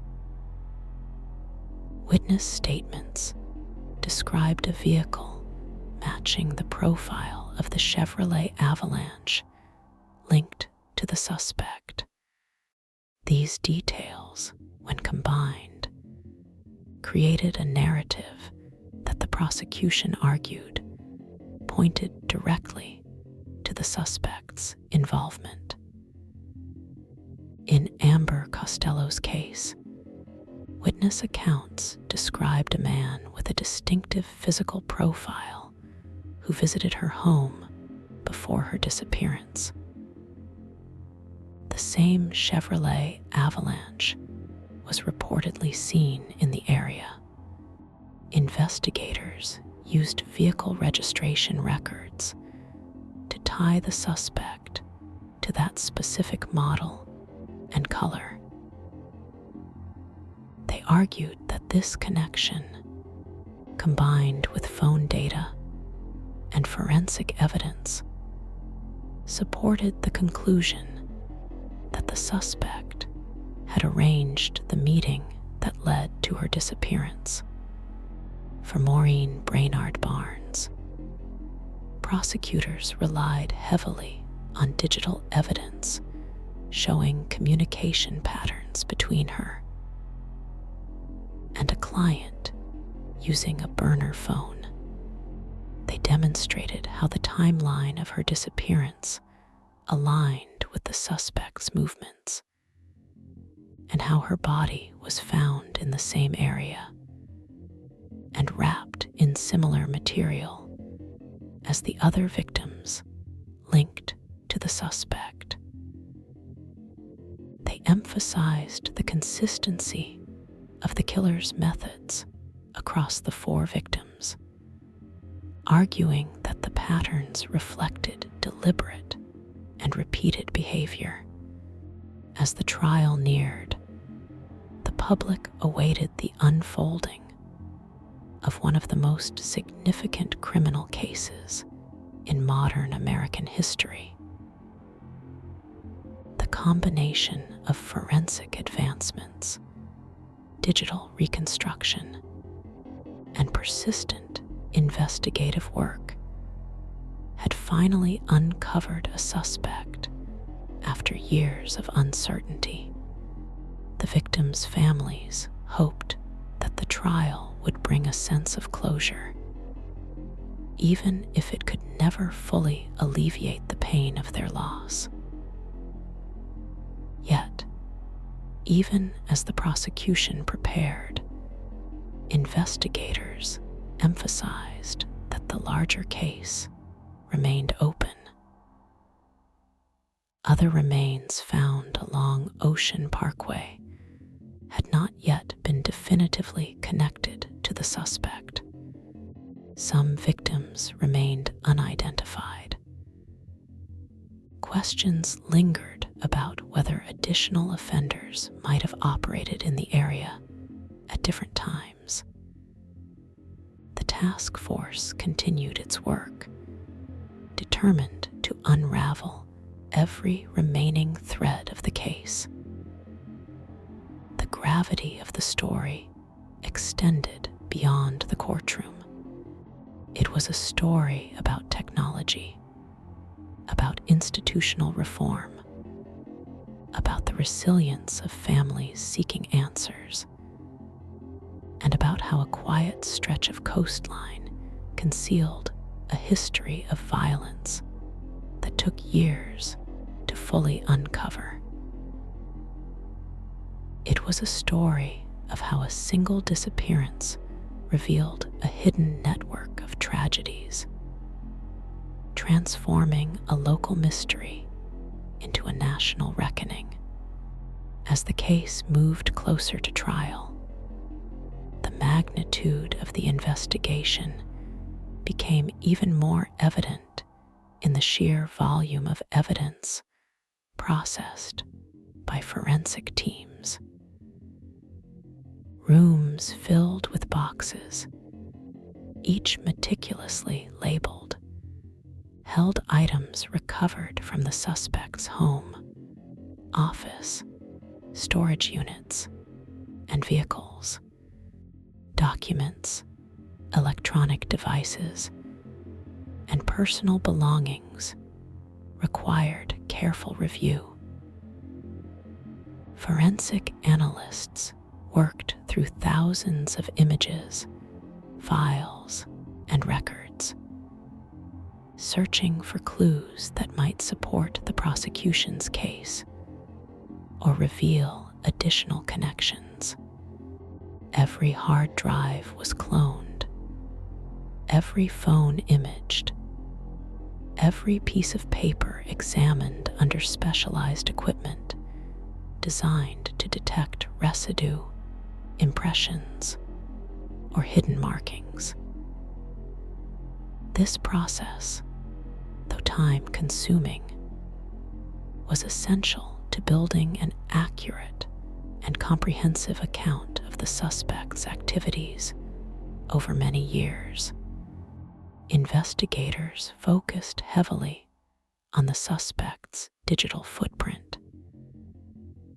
They examined the metadata of files extracted from his devices, looking for timestamps that aligned with the victim's disappearances. They reviewed deleted files, temporary internet caches, and encrypted folders. They tracked online accounts associated with the suspect to determine whether he had used them to communicate anonymously. They analyzed his search histories over the years, identifying repeated queries about the victims, the investigation, and forensic techniques. These searches, conducted long before the suspect was publicly linked to the case, were seen by prosecutors as evidence of his obsessive interest and potential efforts to monitor the investigation. In addition to digital analysis, investigators reviewed the suspect's work history and professional engagements. As an architect, he had worked on numerous projects in the region, some near areas connected to the case. While not all of these connections were deemed relevant, investigators noted any location overlaps or access points that might explain his familiarity with certain areas.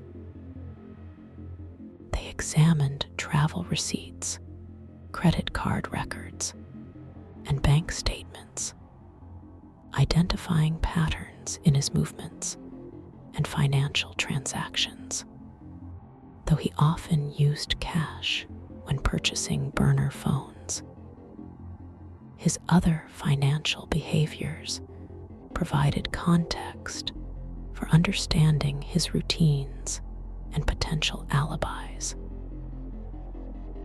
The prosecution prepared for the challenge of presenting such an extensive and complex body of evidence to a jury.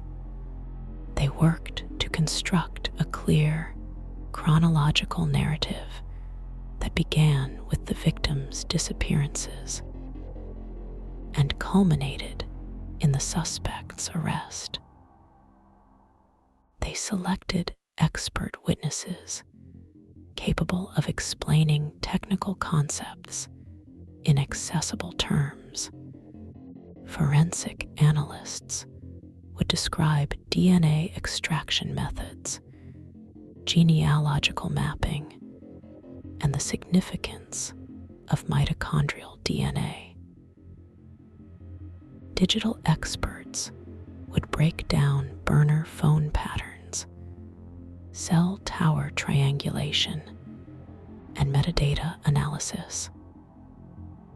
Behavioral specialists would discuss offender profiling and the consistency of certain behaviors across multiple incidents. While prosecutors built their case, the defense prepared to dismantle it.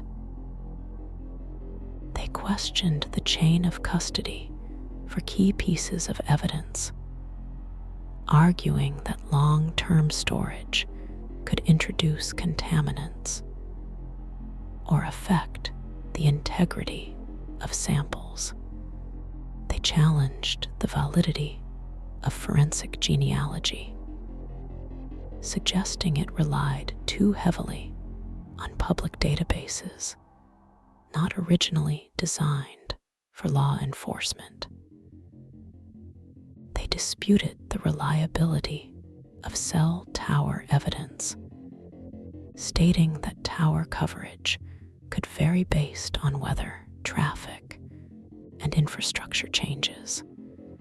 They highlighted that mitochondrial DNA could not uniquely identify an individual, only a maternal lineage. Their goal was to introduce reasonable doubt by exploiting the technical complexity of the evidence. Despite these defenses, the combination of evidence supporting the prosecution's narrative remained strong.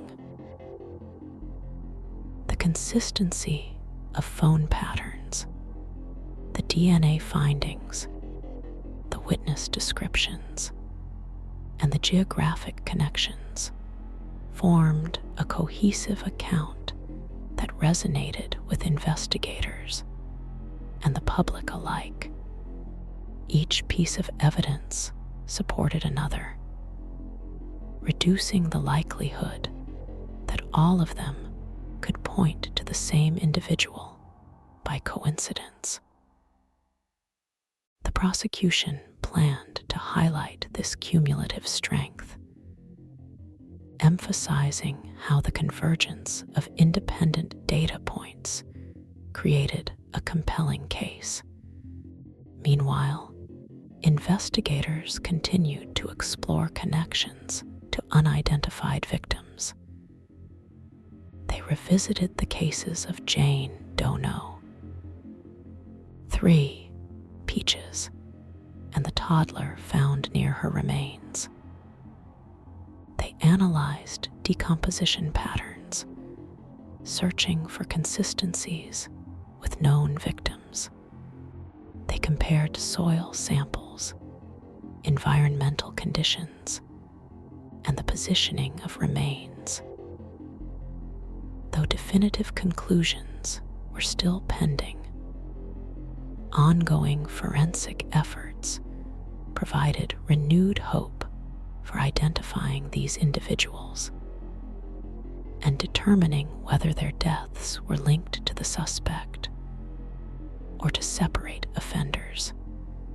The possibility of multiple killers remained an open question for investigators.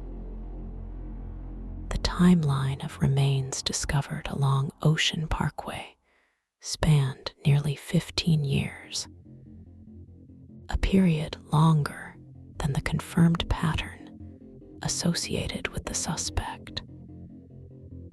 Some victims showed distinct differences in disposal methods, including dismemberment and scattering of remains. These variations suggested the potential presence of another offender or offenders operating in the same region at different times. Investigators remained cautious in drawing connections, aware that premature conclusions could undermine the integrity of the case. They continued to analyze each victim individually, focusing on clear, evidence-based links rather than assumptions. The case also prompted broader discussions about the protection of vulnerable individuals in online environments. Advocates pushed for stronger regulations surrounding online advertisements, emphasizing the need for verification processes and safety alerts. They called for improved access to support services, including housing, healthcare, and legal assistance, to reduce the isolation that can make individuals susceptible to predators. Lawmakers debated new legislation aimed at modernizing missing person response protocols, ensuring that delays in reporting or investigating disappearances would no longer hinder critical investigations. As these debates continued, the emotional weight of the case remained evident in the family's public statements. Some family members spoke about the years of uncertainty and the pain of waiting for answers. They recalled their loved ones as vibrant individuals whose lives had meaning beyond their victimization. They advocated for ongoing efforts to identify the remaining victims and ensure that all families affected by the case received the support they needed. Their voices remained a driving force behind the push for accountability and reform. The suspect's background continued to draw attention as journalists interviewed individuals who had known him throughout his life.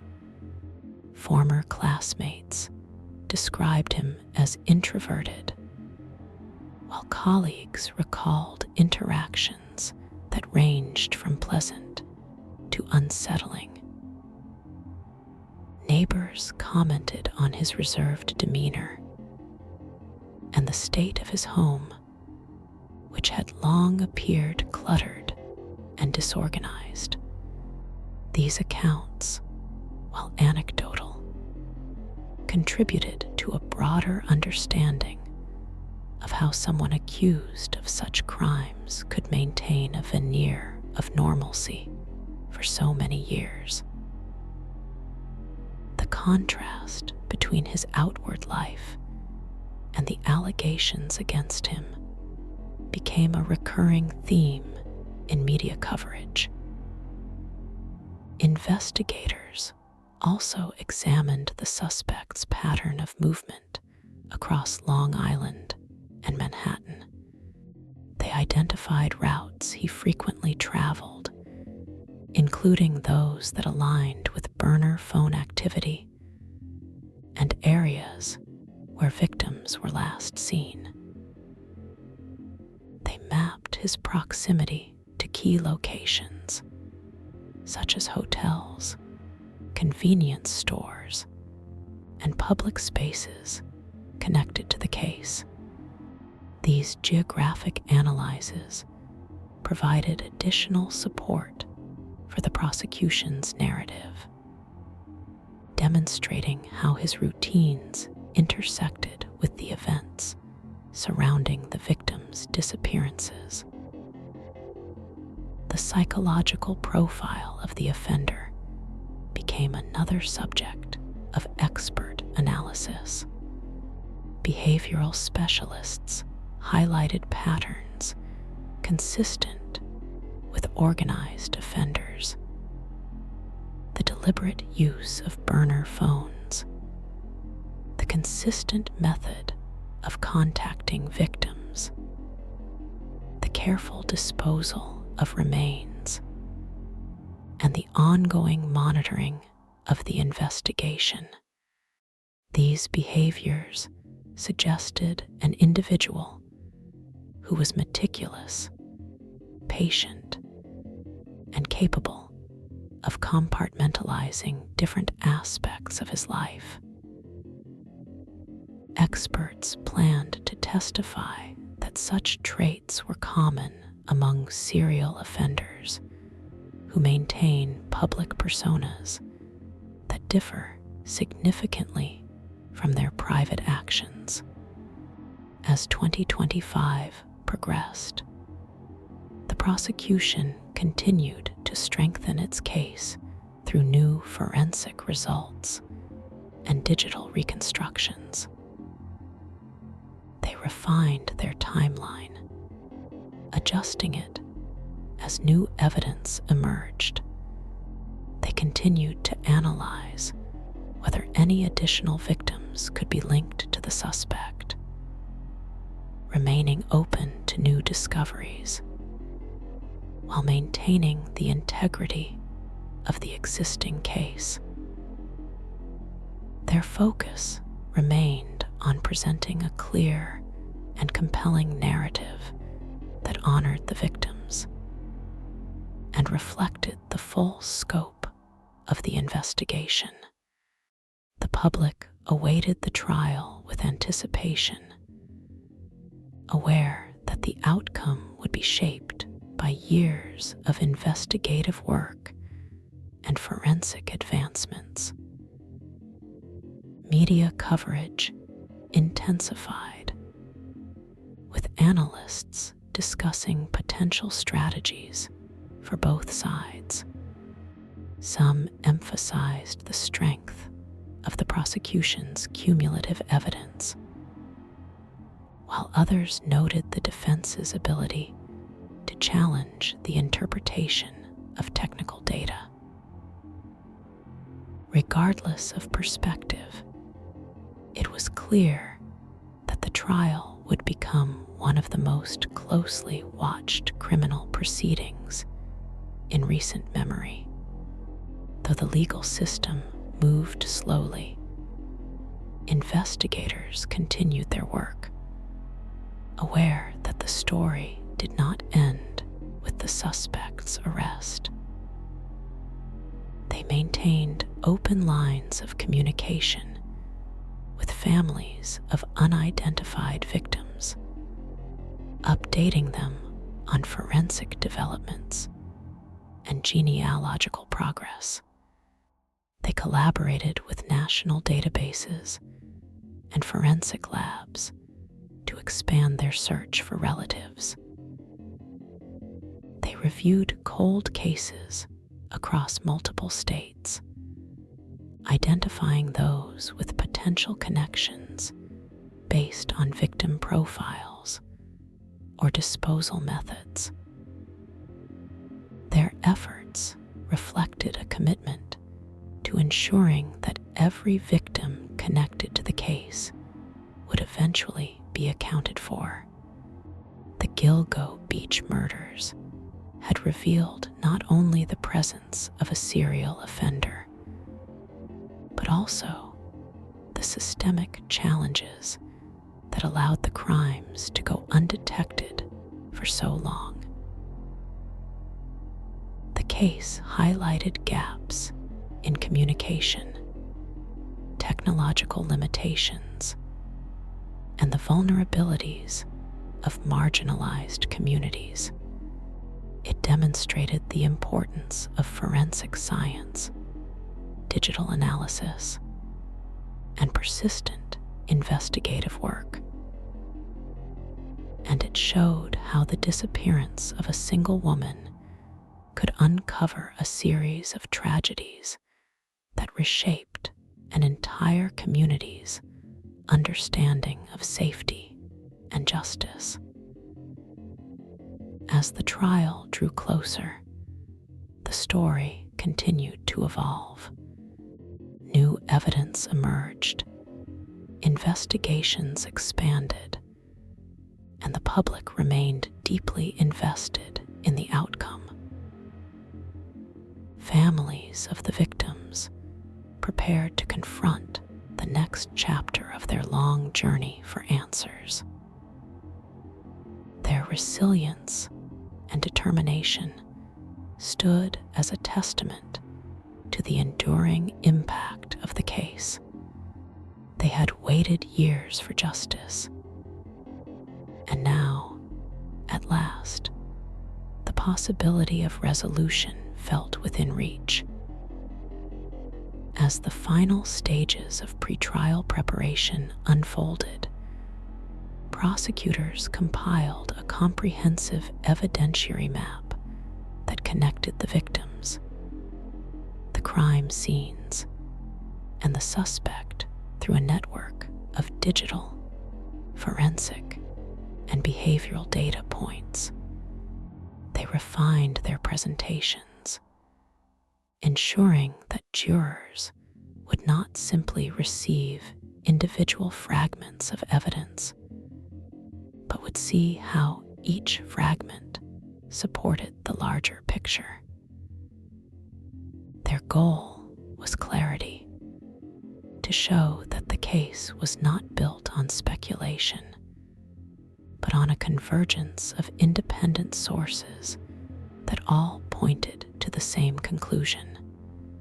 One of the most significant aspects of the evidentiary map was the integration of temporal data. Investigators aligned timestamps from burner phone activations, victims' last known communications, surveillance footage, and geolocation estimates derived from cell tower records. The timeline that emerged showed patterns of movement that corresponded closely to the suspect's known work schedule and travel routes. By comparing these movements to those of the victims, prosecutors believed they could demonstrate direct points of intersection, particularly on the nights each woman disappeared. These temporal relationships became a cornerstone of the prosecution's narrative, illustrating how the suspect's actions and the victim's timelines overlapped with precision. Another critical component involved the analysis of burlap. Forensic specialists examined the weave pattern, color, and composition of the burlap used to wrap the victims. They compared these characteristics to commercially available burlap and to materials recovered from locations connected to the suspect.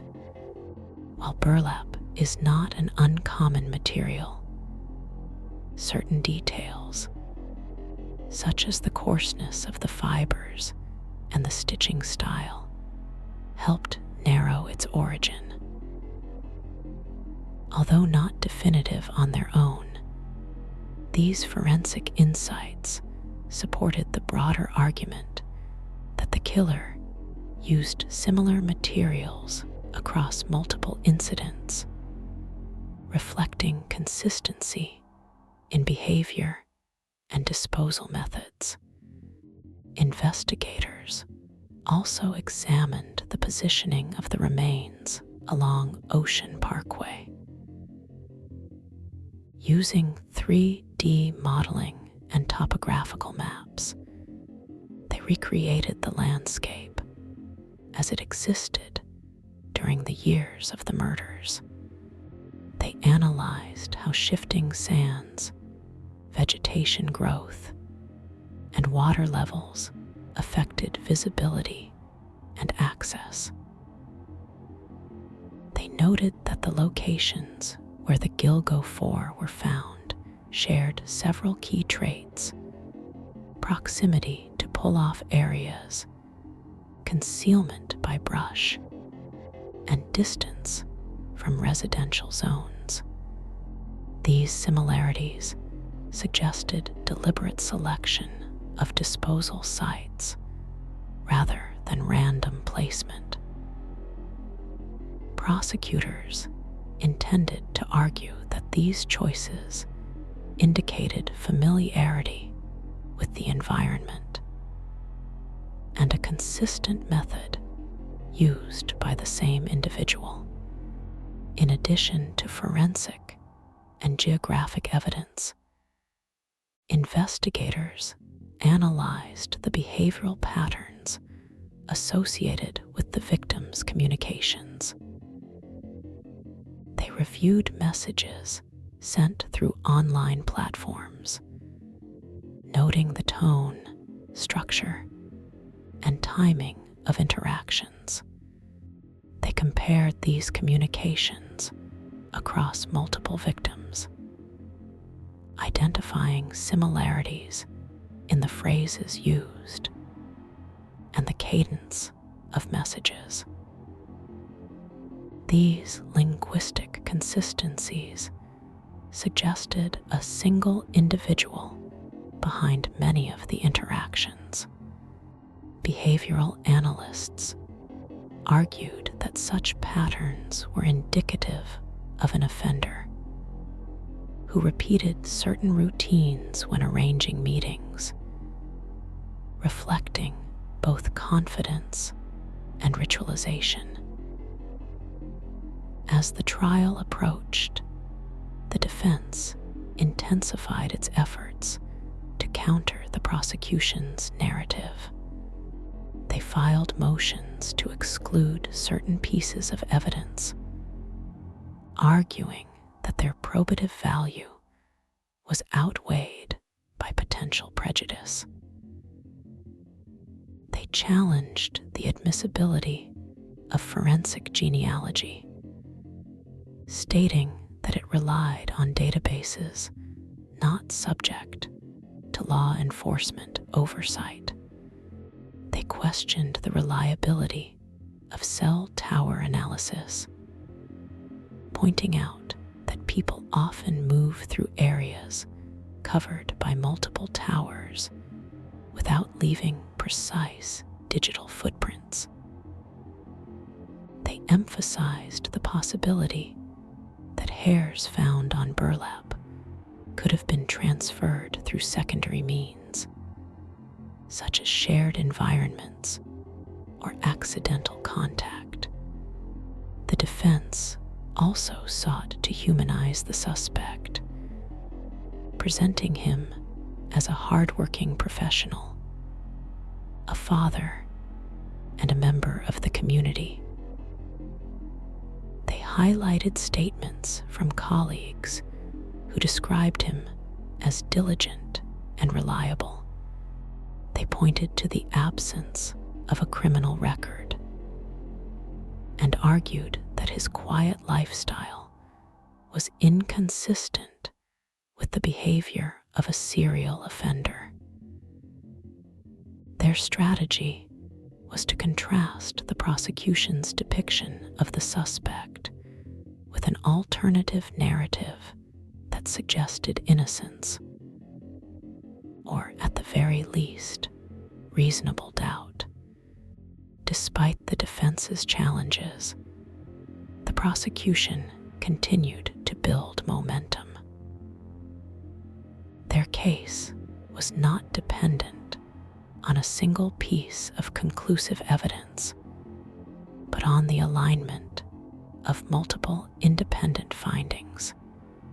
They planned to present the jury with visual charts, maps, and timelines that clearly demonstrated how each piece of evidence supported the broader story.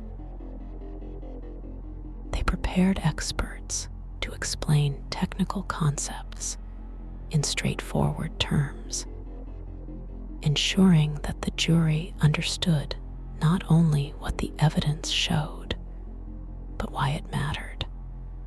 The strength of their narrative lay in its coherence. Different types of evidence pointed to the same individual, reinforcing a pattern of behavior that spanned years. Outside the courtroom, public attention remained intense. Media outlets continued to produce in-depth features on the case, interviewing legal experts, former detectives, forensic scientists, and advocates for victims' families. These pieces explored the complexities of the investigation, including the initial delays, the technological limitations of the early years, and the breakthroughs made possible by modern forensic methods. They highlighted the dedication of the revived task force and the determination of families who had pushed for answers throughout the investigation. The coverage helped shape public perception, offering context that deepened understanding of the case's significance. Within the forensic community, the case became a benchmark for how cold cases could be revitalized. Conferences featured presentations on the techniques used in the investigation, including advanced DNA extraction methods, digital reconstruction models, and behavioral analysis tools. Specialists discussed how interdisciplinary collaboration had played a key role in solving a case that had once seemed insurmountable. The lessons from the Gilgo Beach investigation influenced how other cold cases were approached, encouraging agencies to review old evidence with fresh perspectives and updated technologies. As the legal proceedings advanced, investigators continued to work quietly in the background. They pursued leads related to unidentified victims, coordinating with forensic genealogists to analyze new DNA samples.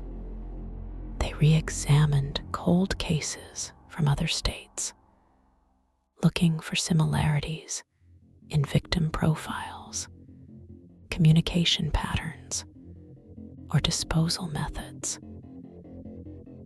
They worked with federal agencies to cross-reference cases involving transient populations, recognizing that certain victim groups were more vulnerable to predators who exploited anonymity and mobility.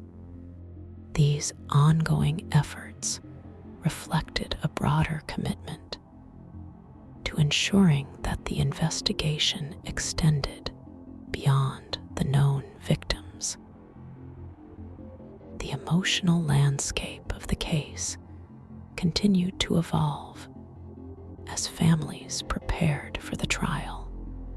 Some found strength in the community that had formed around them, attending vigils, speaking at memorial events, and participating in advocacy groups. Others struggled with the weight of public attention and the emotional toll of reliving their loss through media coverage. Each family faced the approaching trial with a mixture of hope, fear, and exhaustion. They understood that the legal process, however thorough, could never fully restore what had been taken from them. Yet they also saw the trial as a necessary step toward justice and closure.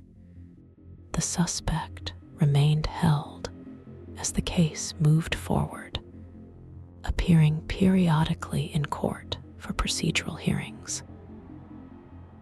Each appearance drew reporters eager to capture his demeanor and any reactions he displayed. His presence, often described as stoic or expressionless, became a recurring image in media coverage. Some observers speculated on his psychological state, while others focused on the legal strategies employed by his defense team. Regardless of interpretation, his appearances served as stark reminders of the gravity of the charges against him. The forensic analysis of items recovered from his home continued to yield new details, though not all were directly related to the case. Some items provided insight into his personal life, habits, and interests. Others revealed traces of materials that were compared against evidence from the crime scenes. While not every finding contributed directly to the prosecution's narrative, the cumulative effect offered a richer understanding of the suspect's environment and potential connections to the victims. Each discovery was carefully documented and assessed, ensuring that nothing of potential relevance was overlooked. As the trial date approached, the prosecution finalized its witness list. It included forensic experts, detectives who had worked on the case for years, digital analysts specializing in burner phone patterns, behavioral profilers, and family members of the victims. Each witness was selected for their ability to illuminate different aspects of the investigation. The prosecution intended to guide the jury step by step through the timeline of events, from the victim's last known movements to the forensic discoveries that ultimately led to the suspect's arrest. The defense also prepared its witnesses, including experts who would challenge the prosecution's scientific conclusions. They planned to highlight alternative explanations for the evidence, emphasizing that forensic findings were subject to interpretation and that coincidences could be misinterpreted as patterns. They expected to question the methods used in digital reconstruction, arguing that the complexity of cell tower data left room for error. Their goal was not to prove innocence, but to demonstrate that the prosecution's case relied on a series of assumptions that, if questioned, could undermine confidence in the verdict. The trial itself promised to be lengthy and emotionally charged. The weight of years of uncertainty, the enormity of the investigation, and the public attention surrounding the case all contributed to the anticipation. For many, the trial represented the culmination of a journey that began with the disappearance of a single woman and expanded into a sprawling examination of violence, secrecy, forensic science, and institutional reform. It was a moment that carried both hope and gravity, a chance to finally bring clarity to a case that had haunted Long Island for more than a decade. As the final preparations concluded, investigators, prosecutors, families, and community members braced for the next chapter. The story of the Gilgo beach murders had become far more than a criminal case. It was a reflection of the strengths and weaknesses of modern investigative systems, a testament to the resilience of those seeking justice, and a somber reminder of the lives lost. The trial would not answer every question, nor would it resolve every mystery, but it would bring the case into the light, allowing the evidence, the testimonies, and the truth to be examined openly, providing a crucial step toward justice. In the weeks leading up to the trial, Suffolk County officials coordinated closely with the district attorney's office to ensure the proceedings would be handled with precision and security.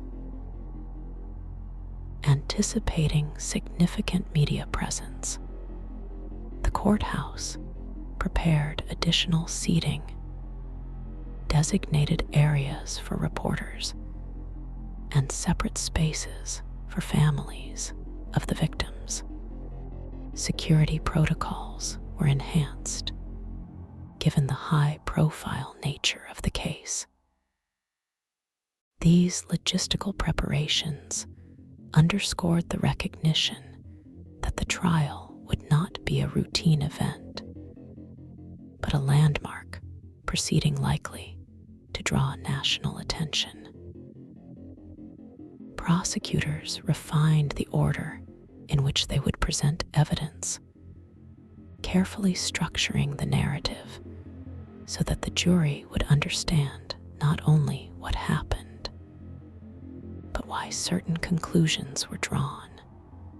They planned to begin with foundational elements: the discovery of the Gilgo 4, the timeline of disappearances, and the early investigative efforts that revealed the connection among the victims. They would then transition to the forensic analysis, including DNA findings, hair evidence, and the characteristics of the burlap used in the disposal of remains.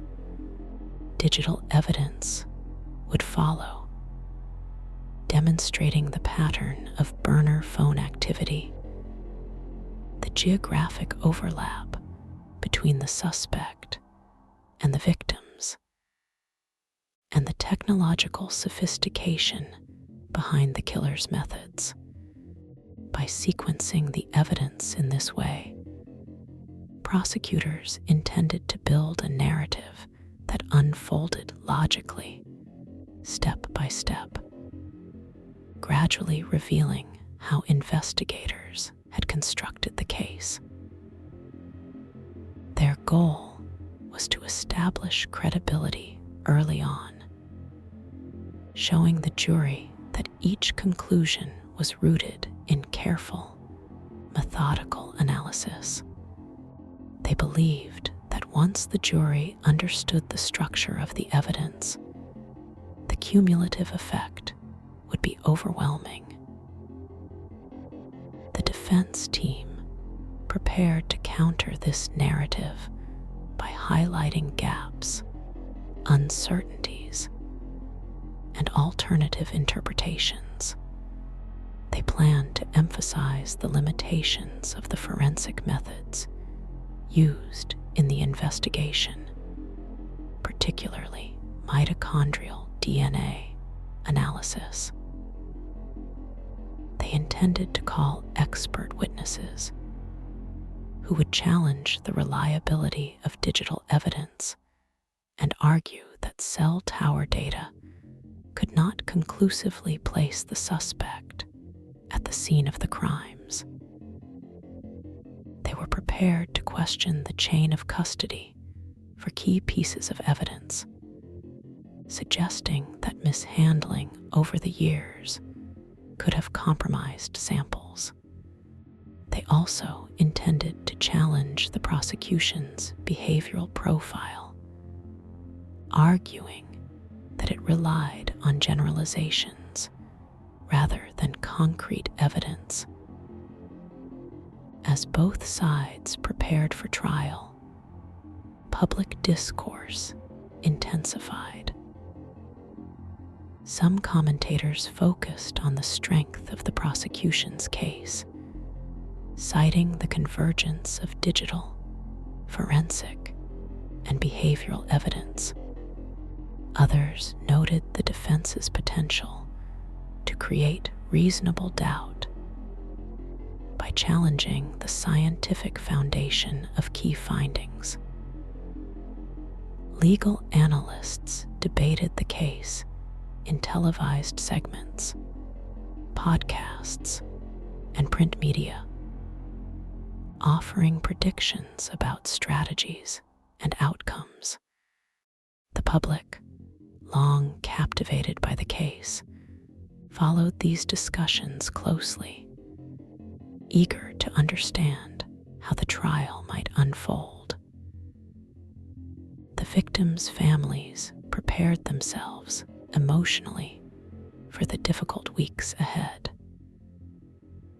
They had spent years living with the uncertainty of unresolved loss, the pain of public scrutiny, and the slow pace of investigative progress.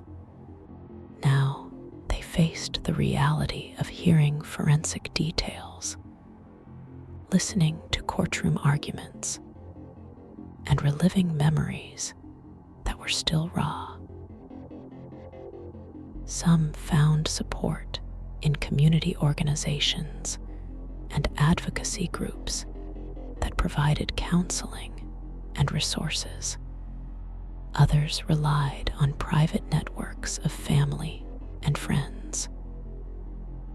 Regardless of their approach, they entered the trial united by a desire for truth and justice. On the morning of jury selection, the courthouse grounds filled with reporters, camera crews, and spectators. The case had drawn national attention, and the the start of the trial marked a significant moment in the long arc of the investigation. Potential jurors answered detailed questionnaires about their familiarity with the case, their perspectives on forensic science, and their ability to remain unbiased. The process took days, as both sides sought jurors who could fairly assess the complex evidence presented. Ultimately, a panel was selected that reflected a cross-section of the community. Each juror sworn to consider only the evidence presented in the courtroom. When the trial officially began, the prosecution delivered its opening statement with a measured but powerful tone. They described the victims, their last known movements, and the discovery of their remains along Ocean Parkway. They emphasized the similarities in disposal methods, the use of burlap, and the geographic clustering of the crime scenes. They outlined the digital evidence, noting how burner phone activity aligned with the suspect's movements. They described the forensic findings, hair samples, DNA matches, and the analysis of burlap fibers that linked the suspect to multiple victims. They stated that the evidence would show a clear, consistent pattern pointing directly to the defendant. The defense responded by cautioning the jury against accepting the prosecution's narrative at face value. They argued that the case relied heavily on circumstantial evidence, and that scientific findings could be misinterpreted or overstated. They emphasized the complexity of the forensic methods used, suggesting that the jury would hear testimony highlighting uncertainties and limitations. They reminded the jury that the burden of proof rested entirely on the prosecution, and that the defendant must be presumed innocent unless the evidence proved guilt beyond a reasonable doubt. As the trial progressed, prosecutors began presenting evidence in the order they had planned. They first described the initial discovery of the remains and the subsequent recovery of additional victims along the parkway. They called detectives who had been part of the original search efforts to testify about the methods used to locate remains, the condition of the bodies when found, and the geographic patterns observed. These testimonies established the foundation for understanding how the case originated and why investigators believed the victims were connected. Next, forensic experts testified about the analysis of burlap used to wrap the victims. They explained the process of examining fiber composition, weave patterns, and dye characteristics. They acknowledged that burlap was not rare, but highlighted specific features of the material used in the Gilgo 4 that suggested a common origin. They described how burlap preserved certain types of evidence including hair samples that remained embedded within the fabric. Their testimony helped establish the physical connections between the victims and the disposal methods. Forensic scientists then testified about the DNA findings. They explained the difference between nuclear and mitochondrial DNA, noting that mitochondrial DNA was more resilient to environmental degradation and therefore more likely to be recoverable from old or exposed remains. They described the process of extracting DNA from hair shafts and the procedures used to compare these samples to reference profiles. They detailed the results that linked certain hairs to the suspect or a maternal relative. Though they emphasized the limitations of mitochondrial DNA, they also highlighted how the findings supported other aspects of the investigation. Digital analysts followed, presenting charts and maps that illustrated burner phone activity. They described how the phones were purchased, activated, and used to contact the victims. They explained how cell tower data allowed investigators to estimate the general location of the phones during calls. They highlighted how these estimated locations aligned with places known to be frequented by the suspect. Their testimony demonstrated the consistency of communication patterns across multiple victims, reinforcing the prosecution's narrative of a single individual contacting and arranging meetings with the women. Behavioral analysts contributed additional context. They explained how certain offender characteristics could be inferred from the consistency of disposal methods, the selection of victims, and the use of digital tools to maintain anonymity.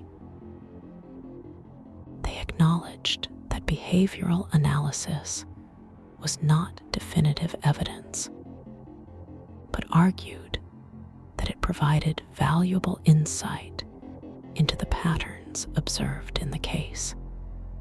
Their testimony helped frame the broader narrative of the suspect's alleged actions, tying together the forensic and digital evidence within a coherent behavioral framework. Throughout the trial, the defense cross-examined each witness, focusing on uncertainties, limitations, and alternative interpretations. They questioned whether environmental factors could affect the reliability of DNA extraction. They asked whether multiple individuals could share similar movement patterns along the parkway. They challenged the precision of cell tower data, suggesting that signals could bounce or overlap in ways that complicate location estimates. They emphasized that while each piece of evidence might appear compelling, none of them conclusively proved the suspect's guilt on their own. The families of the victims sat through each day of testimony, absorbing the forensic details and reliving the stories of their loved ones. Their presence served as a poignant reminder of the human cost behind the evidence. Though the trial was a legal process, it was also a deeply personal journey for those who had waited years for answers. As the trial continued, the public remained engrossed. Reporters analyzed each day's testimony, offering summaries and expert commentary. Courtroom sketches depicted the defendant, witnesses, and attorneys, capturing the tense atmosphere inside the courtroom. Documentarians updated ongoing series with new insights, ensuring that the public remained informed about the latest developments. Online forums and social media platforms buzzed with discussions about the evidence, the credibility of witnesses, and potential outcomes. After weeks of testimony, the prosecution rested its case. The defense then began presenting its own witnesses. They called experts who challenged the prosecution's forensic methodologies, arguing that mitochondrial DNA could not definitively identify a specific individual. They presented analysts who highlighted the limitations of cell tower data, suggesting that the estimates used by investigators were subject to variability. They argued that patterns identified by behavioral experts were too general to be applied to an individual. They emphasized that the investigation had been influenced by public pressure, potentially leading to confirmation bias. The defense also called individuals who spoke to the suspect's character, describing him as polite, hardworking, and nonviolent. These testimonies were intended to humanize the defendant and suggest that his demeanor was inconsistent with that of a serial offender. They argued that the prosecution's narrative relied on interpretations rather than concrete facts, reinforcing their central message that reasonable doubt existed. As both sides prepared for closing arguments, the weight of the trial's significance hung heavily in the courtroom. The prosecution aimed to tie together the narrative they had carefully constructed, emphasizing the convergence of evidence across multiple domains. The defense prepared to remind the jury of every uncertainty, every limitation, and every alternative explanation raised during the trial. The community awaited the outcome with a mixture of anxiety and anticipation. For many, the trial represented a chance to finally achieve closure after years of uncertainty. For others, it was a stark reminder of the fragility of safety and the importance of thorough, unbiased investigation. The trial would soon reach its conclusion, but the broader story of the Gilgo beach murders continued to evolve. Investigators still worked to identify remaining victims. Families still grieved. Advocates still pushed for reform. And the lessons learned from the case would continue to to shape forensic science, digital investigation, and law enforcement practices for years to come. As closing arguments approached, the atmosphere inside the courthouse grew increasingly intense. Reporters noted how the defendant sat quietly at the defense table each day, rarely showing emotion, occasionally whispering to his attorneys, and listening intently as experts dismantled or defended complex forensic evidence. The weight of the trial, built upon more than a decade of investigative work, pressed heavily on everyone present. The courtroom became a space where technical science, human tragedy, and legal strategy converged. The prosecution's closing argument began with a deliberate, steady tone.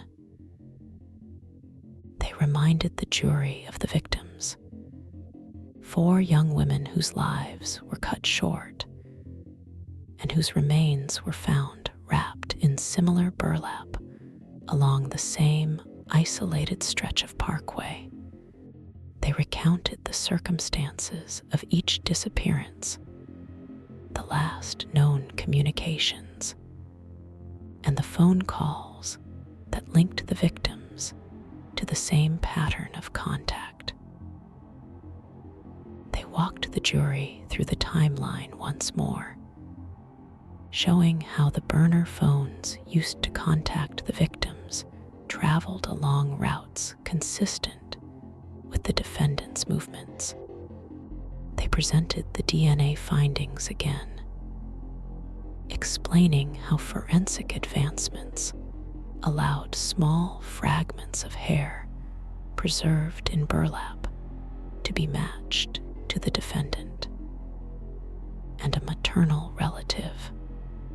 The prosecution argued that the consistency across crimes was not coincidental. The similarities in how the victims were contacted, how their bodies were wrapped, where they were placed, and how the phones used to reach them moved through the same locations, pointed to a single individual. They urged the jury to consider the cumulative weight of the evidence rather than isolating each piece. No single detail solved the case alone, they acknowledged, but together the evidence formed a coherent narrative that could not be explained by chance. They concluded by stating that the prosecution had met its burden beyond a reasonable doubt, and that the jury had a responsibility to hold the defendant accountable for these crimes.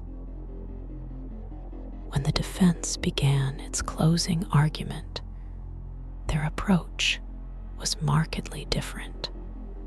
They focused on uncertainty, on the complexity of forensic science, and on the principle that no person should be convicted unless the evidence proved guilt conclusively.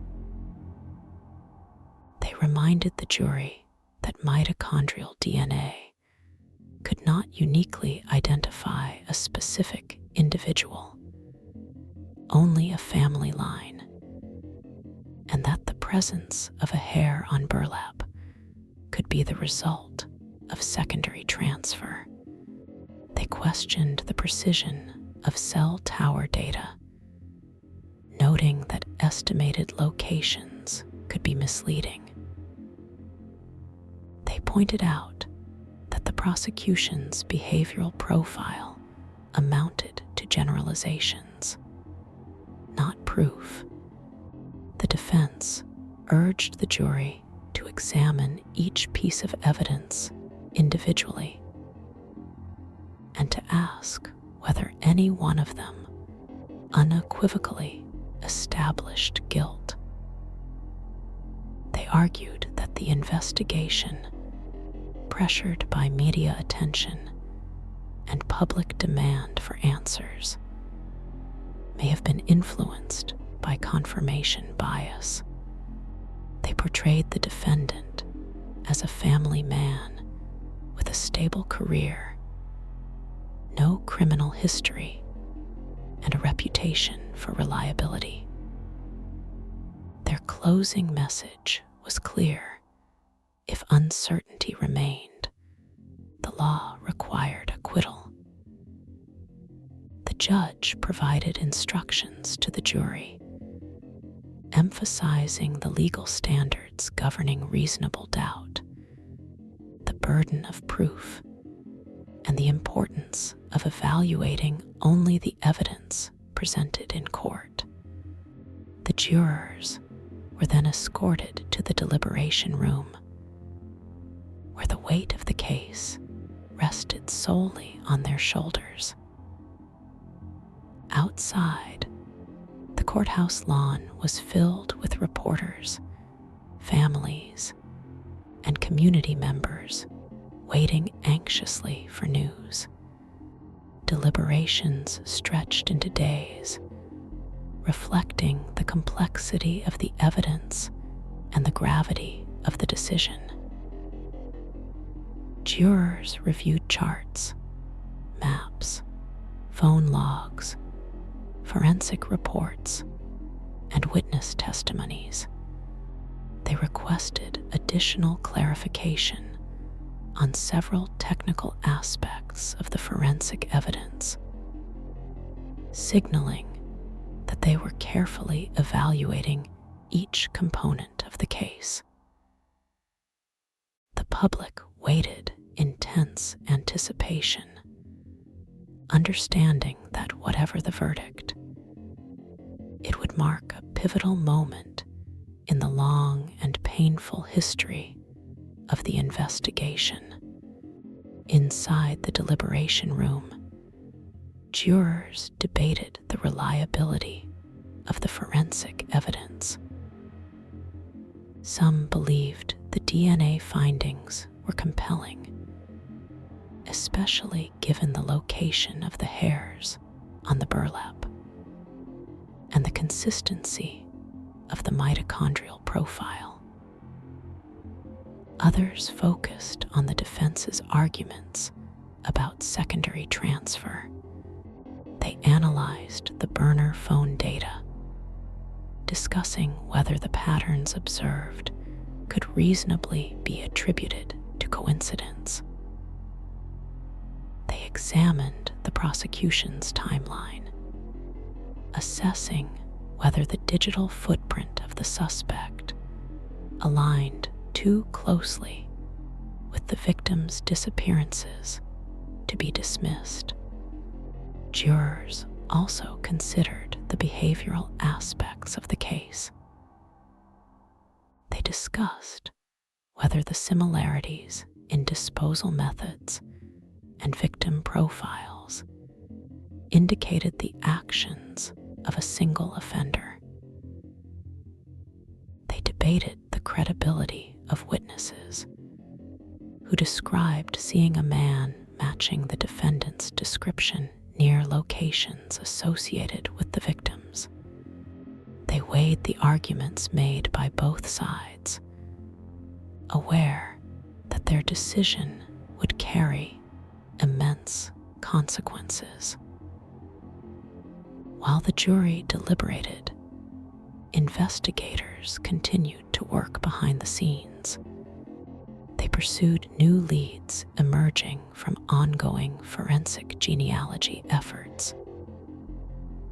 They re-examined cold cases with similar victim profiles, looking for connections that might shed light on the broader timeline of the crimes.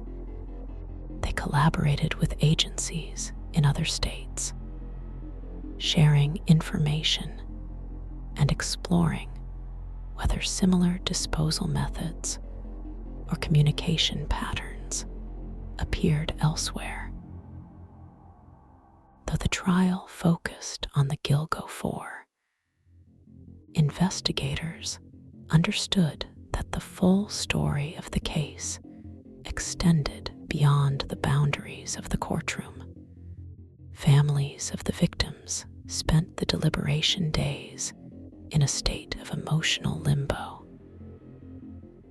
They gathered outside the courthouse, sharing memories, supporting one another, and reflecting on the long journey that had brought them to this moment.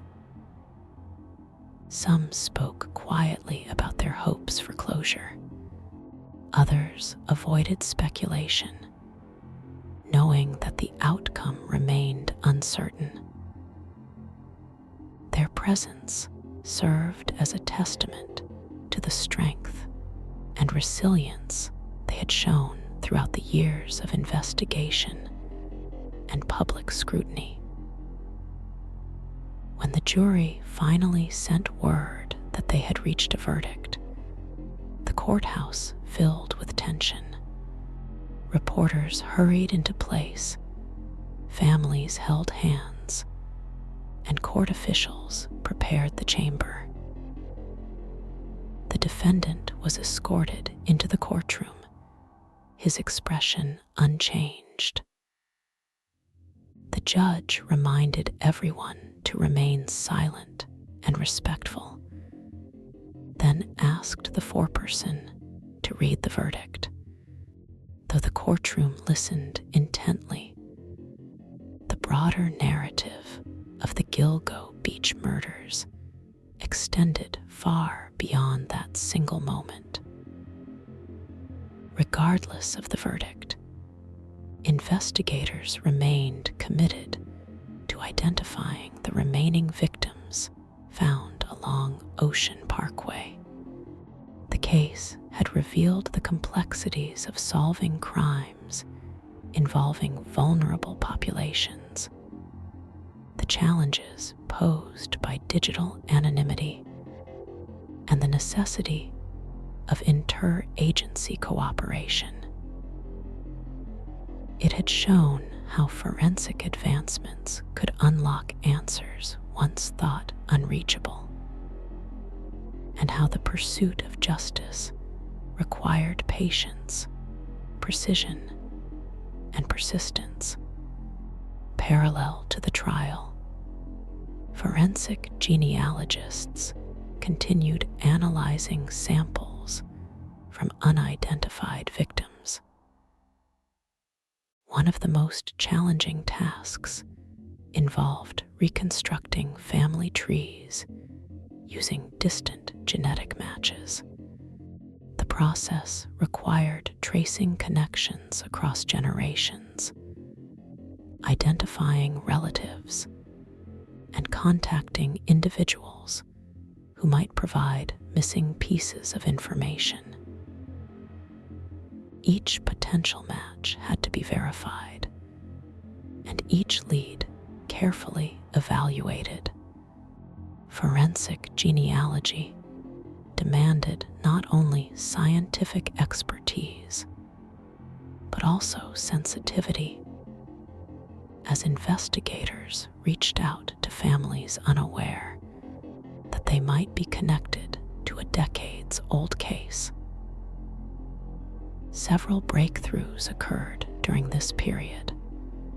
Investigators successfully identified one previously unnamed victim after DNA analysis connected her remains to distant relatives who had submitted their profiles to public genealogy databases. Through collaborative efforts between genealogists and investigators, the victim's identity was confirmed, providing long-awaited answers for her family. This progress reinforced the belief that the remaining unidentified victims could eventually be named, bringing closure to families who had lived for years with unresolved loss. At the same time, cold case units across the country reviewed their files for similarities to the Gilgo beach murders. Some cases involved victims who had disappeared under similar circumstances or had been found in locations resembling the disposal sites along Ocean Parkway. Others involved communication patterns that echoed those used by the killer in the Gilgo 4 cases. Investigators analyzed these cases carefully, aware that drawing premature connections could lead to misdirection. Nevertheless, the possibility of uncovering additional links remained an open avenue, encouraging agencies to apply the lessons learned from the Gilgo beach investigation to other unsolved crimes. The broader significance of the case became increasingly clear in discussions within academic and law enforcement communities. Scholars examined the structural failures that had delayed progress in the early years, including fragmented jurisdictional responsibilities, limited use of digital forensics, and strained relationships between local and federal agencies. They published articles and conducted seminars analyzing how institutional reforms could prevent similar investigative delays in the future. Law enforcement agencies updated protocols for missing person cases, improved training on digital evidence, and expanded cross-department collaboration. Advocacy groups focused on supporting vulnerable populations also continued their work. They pushed for policies that would reduce the risks associated with online sex work, including improved safety measures, expanded access to shelters and support services, and reforms that would allow individuals to report threats without fear of legal repercussions. The case had highlighted how predators exploited systemic vulnerabilities, and advocates aimed to address these issues to prevent future tragedies. While the legal battle unfolded publicly, the private grieving processes of families endured quietly. Some held memorial events honoring the victims, sharing stories and photographs that highlighted the humanity often overshadowed by headlines. They sought to preserve the memories of their loved ones as individuals with dreams, relationships, and lives that extended far beyond their victimization.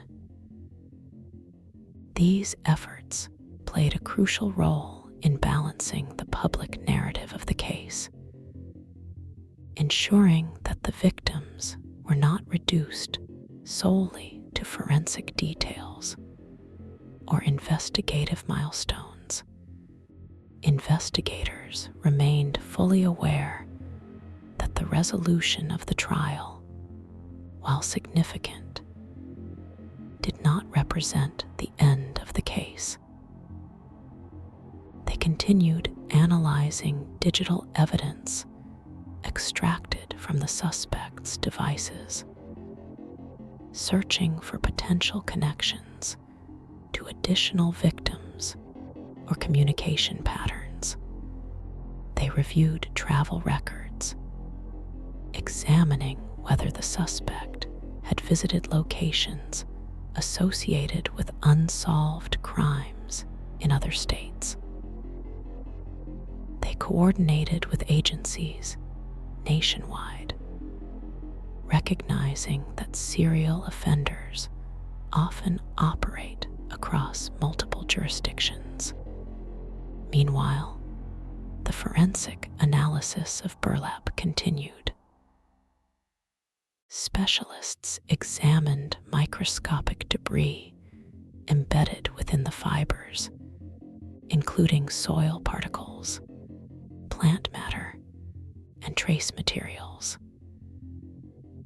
These analyses sometimes revealed clues about the environment where the burlap had been stored before being used.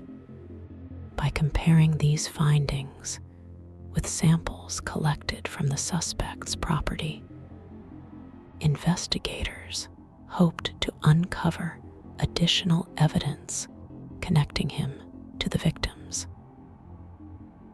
Though this work progressed slowly, the potential for new revelations kept investigators vigilant. The significance of the Gilgo beach investigation also influenced legislative discussions at the state and federal levels.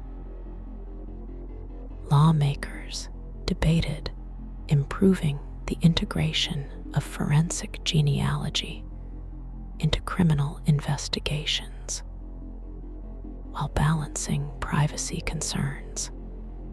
They considered expanding resources for missing person units, standardizing data collection methods, and enhancing support for families searching for loved ones.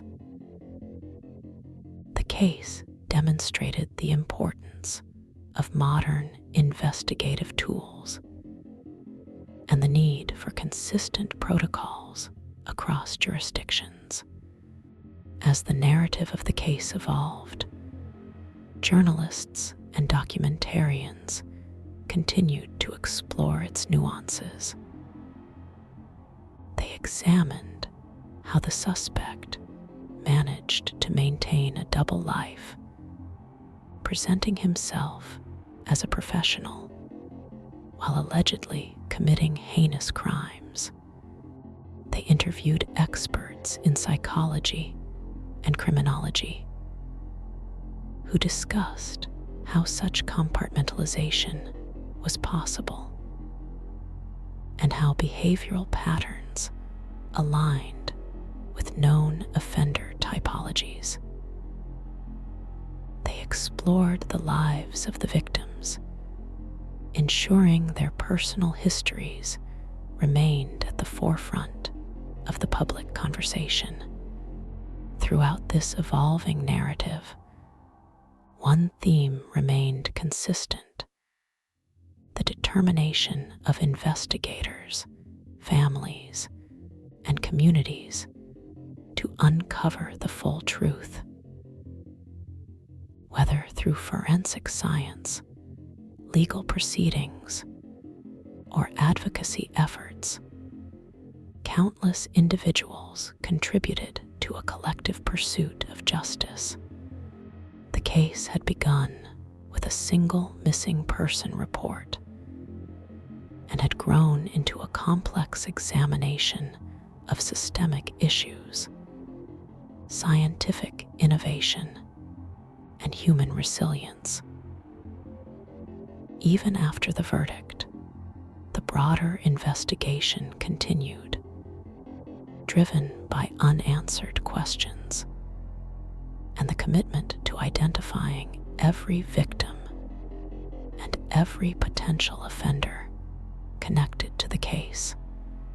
The road to full resolution would be long, but the progress made thus far demonstrated that justice, even delayed, remained possible possible through persistence, collaboration, and the relentless pursuit of truth.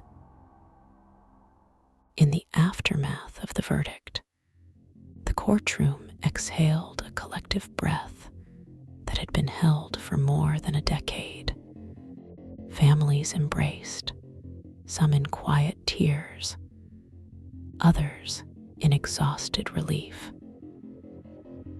The defendant sat expressionless, his future now defined by the decision of 12 jurors who had sifted through mountains of evidence and weighed the testimony of experts on both sides. Outside, reporters rushed to relay the outcome across headlines, broadcasts, and digital platforms. But while the verdict marked the end of the trial, it did not mark the end of the case. The Gilgo beach murders had become far too complex, too sprawling, to conclude with a single courtroom decision. The investigation pressed forward. Even as the trial concluded, the task force continued its work with renewed urgency. The verdict validated years of forensic and digital analysis, reinforcing confidence in the methodologies that had led to the suspect's arrest. Yet many unanswered questions remained, especially concerning the additional remains discovered along Ocean Parkway. Some victims had been identified years prior, others only recently, and some still had no names at all. Investigators understood that solving these identities was essential not only for potential prosecution, but for closure. Forensic genealogists expanded their efforts, using advanced software to analyze shared DNA segments between unidentified victims and individuals in public databases. They traced ancestral lines, sometimes going back 4 or 5 generations, identifying clusters of relatives connected through distant branches. When potential matches emerged, investigators contacted individuals who might help fill in gaps, family members who might recall a missing cousin, an estranged sibling, or a family member who vanished decades earlier. These conversations were delicate, requiring empathy and professionalism. As families confronted the possibility that a long-lost relative might be one of the unidentified victims.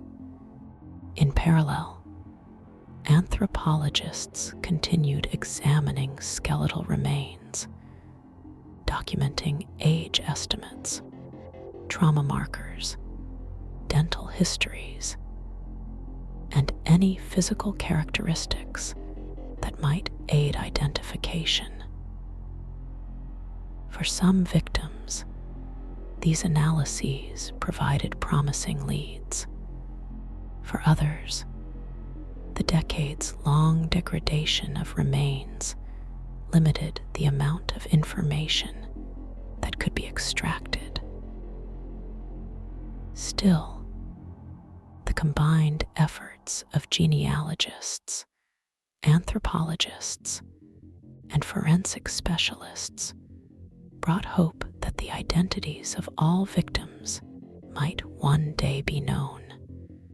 The pressure to identify the remaining victims intensified as the public began questioning how many of the remains recovered along the parkway were connected to the convicted offender. Prosecutors had proven beyond a reasonable doubt that the defendant was responsible for the Gilgo 4. But the broader list of victims contained variations in method, timeline, and physical condition that complicated efforts to draw definitive conclusions. Some remains, such as those of Peaches and the toddler discovered near her, bore marks of dismemberment not consistent with the burlap-wrapped victims. These differences suggested either earlier behavioral patterns or the involvement of additional offenders. Investigators revisited every cold case in Suffolk County, and beyond that showed similarities in victim profile or disposal method. They studied reports from New Jersey, Connecticut, Pennsylvania, and other states where victims had been found in wooded or coastal areas. They searched for patterns in digital communications, reviewing whether burner phone behavior in these other cases showed similarities to the techniques used by the convicted offender. Though no direct links were confirmed immediately, investigators identified several cases worth further examination. Meanwhile, the forensic review of items recovered from the suspect's property continued. Among the thousands of objects seized were tools, clothing, notebooks, digital devices, household items, and construction materials. Forensic teams analyzed each one, testing for biological traces, comparing fibers to those found on the victims, and examining wear patterns. They studied electronic devices for deleted files, encrypted archives, or hidden folders that might contain relevant information. Some findings revealed fragments of interest, though none immediately linked the suspect to additional crimes. The thoroughness of this process underscored investigators' commitment to leaving no potential lead unexplored. Even as forensic efforts continued, the case had sparked a broader conversation across law enforcement agencies nationwide. Departments revisited cold cases, reanalyzing old evidence with modern tools. Advances in DNA extraction, genealogical mapping, and digital reconstruction allowed investigators to revisit cases that once seemed unsolvable. The Gilgo Beach case became a template for how to approach long dormant investigations, demonstrating the importance of multidisciplinary collaboration and the willingness to question earlier assumptions. Advocates continued to push for reforms that emerged in response to the investigation's early missteps. They argued for improvements in how missing person cases were classified and prioritized, emphasizing that delays in recognizing danger can cost lives. called for enhanced support for vulnerable populations, including accessible resources for individuals engaged in online sex work. They pushed for stronger relationships between local and federal agencies, noting that the initial isolation of the first investigation had hindered progress. These ongoing efforts helped reshape policy conversations at the state and national levels. The community of Oak Beach, once the quiet coastal enclave at the heart of the mystery, continued to grapple with the legacy of the case. Some residents expressed relief that a verdict had been reached, believing that justice had finally prevailed. Others remained cautious, aware that many questions persisted, especially regarding unidentified victims and potential additional offenders. The landscape itself, tranquil on the surface, now carried layers of history that could never be erased.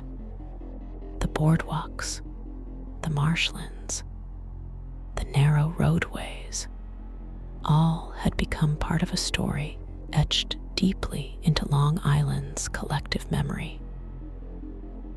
Documentarians, journalists, and podcasters continued exploring the case, interviewing investigators, forensic specialists, and families.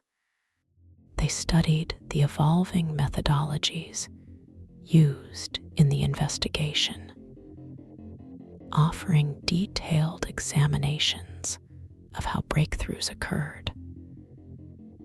Some productions focused on the victims, telling their stories through interviews with loved ones who recalled their lives beyond the headlines.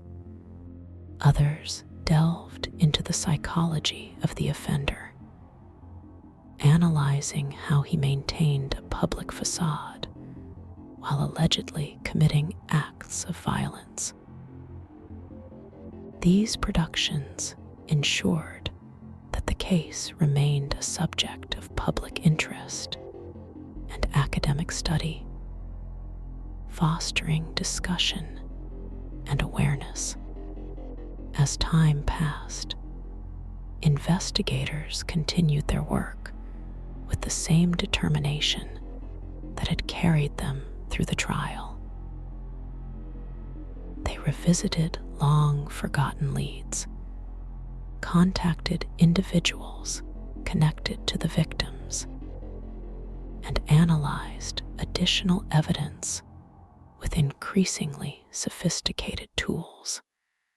They worked closely with forensic genealogists to test new samples, refine genetic matches, and narrow down potential family trees. They reached out to agencies across the country to compare notes on unsolved cases with similar characteristics. One of the most significant developments came when a previously unidentified victim was conclusively identified through a combination of genealogical analysis and anthropological review. Investigators contacted the victim's surviving relatives, informing them that their family member had been found after years of uncertainty. The family's response was a mixture of relief, sorrow, and gratitude. For investigators, the identification reaffirmed the importance of forensic genealogy in cases where traditional methods had fallen short. It also provided clarity on at least one of the open threads still lingering along Ocean Parkway. With every identification, investigators reassessed the timeline and methods of the offender. They analyzed whether the characteristics of the newly identified victim aligned with those of the Gilgo 4 or suggested a different trajectory. These assessments required careful evaluation, balancing the need for thoroughness with the need to avoid conflating distinct cases. The process underscored the complexity of working with cases spanning many years and involving different disposal methods. Meanwhile, the impact of the case extended into the academic world. Universities offered courses examining the investigation from criminological, forensic, sociological, and legal perspectives. Students studied the timeline, analyzed the failures and successes of the investigation, and debated the ethical considerations surrounding forensic genealogy.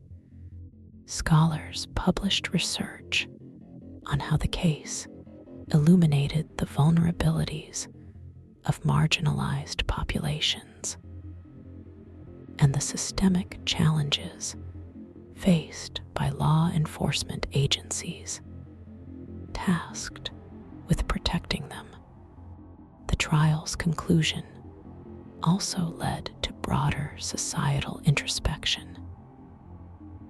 Conversations emerged about the nature of violence, the ability of offenders to hide in plain sight, and the importance of early intervention in missing person cases. Community groups organized awareness campaigns aimed at educating the public about digital safety, the risks associated with online platforms, and the resources available to individuals who felt threatened or unsafe. These initiatives helped bridge the gap between law enforcement and the communities they serve, fostering trust and collaboration. Despite the progress made, the investigation remained far from complete. The remains of multiple victims found along the parkway awaited definitive connection to either the convicted offender or another suspect. Some victims remained unidentified, awaiting breakthroughs in forensic genealogy or public assistance. The possibility of additional offenders operating in the region at different times could not be dismissed. Investigators understood that the story of the Gilgo Beach murders extended beyond the courtroom, and that their work would continue for years. The public's fascination with the case persisted. Books, documentaries, and podcasts continued to explore every dimension of the investigation. Some productions focused on the procedural journey, highlighting how new forensic technologies had transformed the case.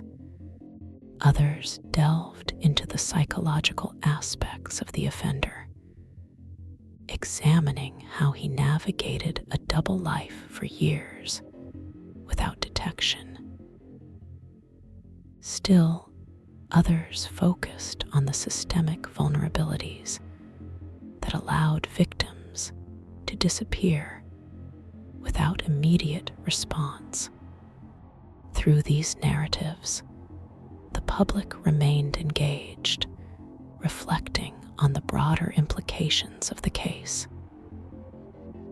Meanwhile, families continued their private journeys of grief and healing. For some, the verdict provided a sense of closure. For others, uncertainty remained, especially those whose loved ones had not yet been identified, or whose cases had not been definitively linked to the convicted offender. These families continued to advocate for ongoing investigation, pushing for answers that remained just out of reach. Investigators maintained open communication with these families, providing updates on forensic analyses, genealogical efforts, and potential leads. They recognized that trust, once broken in the early years of the investigation, required consistent transparency to rebuild. These interactions fostered a sense of collaboration, ensuring that families felt informed and supported throughout the ongoing process.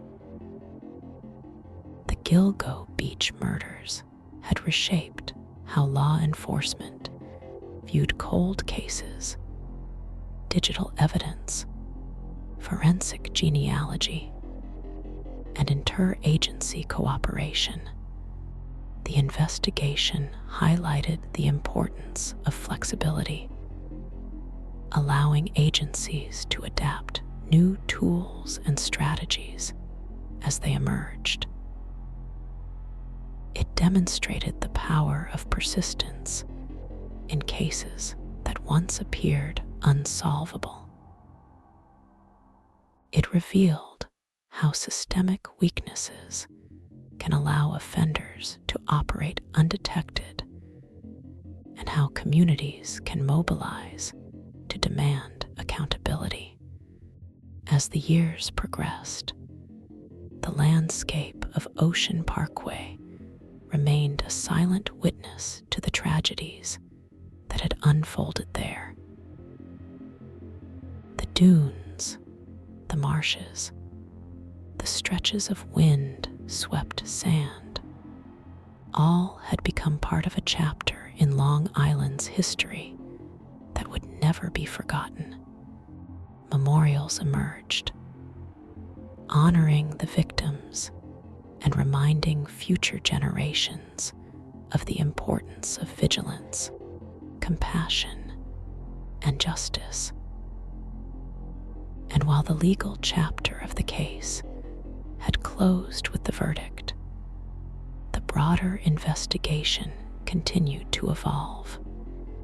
The pursuit of truth persisted, driven by investigators, forensic specialists, genealogists, advocates, families, and communities united in their determination to uncover every answer still hidden in the layers of this complex and devastating story.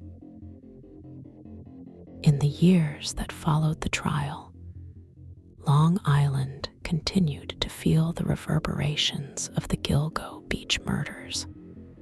The case had altered the region's identity, reshaping how communities viewed their institutions, their safety, and the systems meant to protect them. Ocean Parkway, once known primarily for its scenic stretch along the coastline, now carried a weight that could not be separated from its past. Drivers who traveled the road often recalled the years when investigators combed the brush for evidence, when news vans lined the shoulders. And when families stood in the cold, waiting for updates from police briefings, the landscape, unchanged in its outward appearance, bore the imprint of memories that time could not erase. Despite the conclusion of the trial, the broader investigation remained active. Cold case detectives continued to meet regularly, reviewing new forensic results, assessing fresh leads, and evaluating potential connections between unidentified victims and known offenders. The influx of advanced forensic tools had breathed new life into cases once considered dormant. Laboratories routinely re-examined old samples with updated extraction methods, sometimes uncovering genetic material previously undetectable. The shift in technology transformed the investigative process from a linear pursuit to a dynamic effort that evolved with each scientific breakthrough. Forensic genealogy had become one of the most powerful tools in this next chapter. Investigators working with genetic genealogists produced increasingly detailed family trees for unidentified victims. Each new match brought them closer to answers that had remained hidden for decades. In some cases, genealogists traced connections to distant relatives living across the country. Investigators contacted these individuals with care, explaining that a genetic match had surfaced in an ongoing investigation. The conversations were emotional and delicate, as families grappled with the realization that a relative who had disappeared long ago might be one of the unidentified victims. These identifications brought a complex mixture of closure and sorrow. Families who had lived for years in uncertainty now knew the fate of their loved ones, but the confirmation carried its own grief. Investigators treated each identification with respect, offering families the opportunity to claim remains, hold memorial services, and learn as much as possible about the circumstances of their relatives' discovery. These moments underscored the human dimension of the work, reminding investigators that behind every data point and forensic sample lay a life, a story, and a family altered forever. Meanwhile, the possibility of additional offenders continued to shape investigative strategy. The differences in disposal methods among victims raised compelling questions. The Gilgo 4 had been found wrapped in burlap, placed relatively close to the roadway, and arranged in a manner suggesting an organized, consistent pattern. Other victims found along the parkway, however, had been dismembered or scattered, their remains uncovered in separate discoveries years apart. These variations suggested either an evolution in a single offender's methods or the presence of multiple individuals operating independently. Investigators approached these distinctions with caution, aware of the dangers of prematurely linking or separating cases without conclusive evidence. To better understand these distinctions, investigators worked closely with forensic anthropologists and behavioral specialists. Anthropologists analyzed cut marks on bones, looking for patterns that could indicate whether they had been made by the same type of instrument. Behavioral specialists examined the disposal patterns, assessing whether the differences reflected changes over time, situational adaptations, or entirely separate offender profiles. These analyses, though slower than digital or genetic methods, provided critical context. Each insight helped investigators map the broader landscape of violence that had unfolded along the parkway. In addition to forensic developments, the Gilgo beach case prompted significant changes in law enforcement practices. Suffolk County implemented updated protocols for handling missing person cases, ensuring that all reports, regardless of the circumstances or the background of the individual, received timely and thorough review.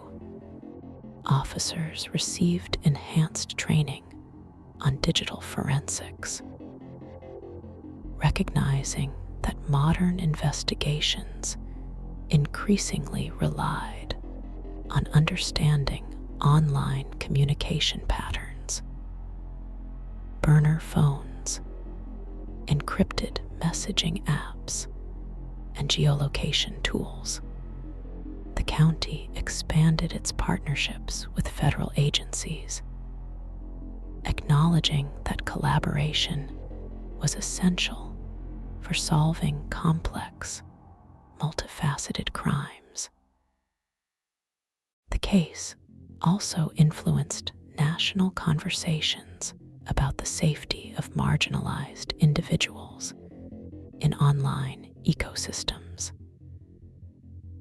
Advocacy groups continued pushing for improved protections for individuals engaged in online sex work. They argued that platforms should implement stronger safety measures, such as identity verification, emergency contact systems, and warning signals for suspicious behavior. They emphasized the need for legal reforms that allowed individuals to report threats or abuse without fear of criminalization. These efforts gained traction, prompting discussions at both state and federal levels. Meanwhile, academic institutions incorporated the case into their curricula, using it as a lens through which to examine forensic science, criminology, sociology, and public policy.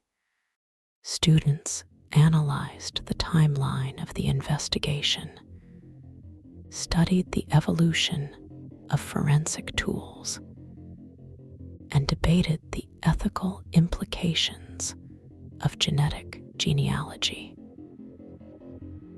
Professors highlighted the systemic failures that hindered early progress and the advancements that eventually broke the case open. The Gilgo Beach investigation became a case study in how complex crimes unfold over time and how institutional learning can reshape investigative practices. On Long Island, memorials to the victims grew. Community groups organized annual gatherings to honor their memories, placing flowers near the beach, lighting candles, and reading their names aloud. These events served as reminders that while the case had become a national story, its deepest impact remained local. Families attended these gatherings, sometimes speaking publicly, other times standing quietly among supporters. These moments created a sense of shared mourning and solidarity, reinforcing the idea that the victims would not be forgotten. Even as time passed, investigators remained committed to uncovering every aspect of the case. They maintained active files on all remains found along the parkway, revisiting each case as new tools became available. They worked with genealogists to test every viable sample. They continued comparing cold cases from across the country, looking for patterns that might reveal a broader network of related crimes or confirm the presence of multiple offenders. This ongoing dedication reflected the recognition that justice was not a single event, but a continuous pursuit.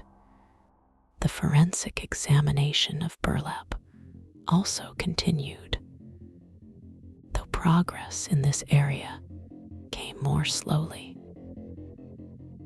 Researchers studied soil embedded in the fibers, using mineral composition to approximate the regions where the burlap may have been stored before use.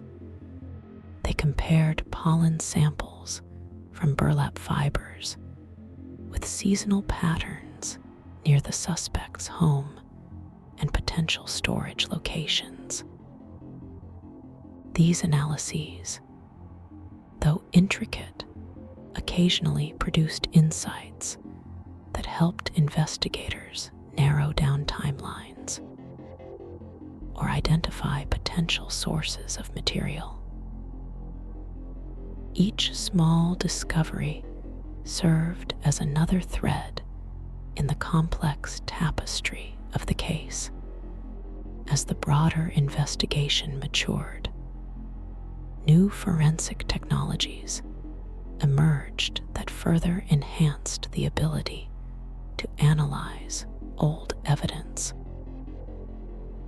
Ultra-sensitive DNA extraction techniques allowed laboratories to test microscopic fragments of material with unprecedented accuracy. Advanced machine learning models analyzed digital footprints, identifying patterns of behavior across multiple datasets. These tools enabled investigators to revisit evidence previously considered too degraded or ambiguous, revealing details that had been invisible years before. These advancements renewed hopes that all unidentified victims connected to the case could eventually be named. Investigators prioritized these identifications, recognizing that families continued to wait for answers. They understood that closure not a substitute for justice, provided a vital step in the healing process. Each successful identification strengthened the resolve of the task force to continue exploring every possible avenue. The public's relationship with the case also evolved. While the initial years were defined by shock and fascination, the subsequent years were characterized by reflection and awareness. Community members recognized the importance of supporting vulnerable populations, reporting suspicious behavior, and advocating for systemic reforms.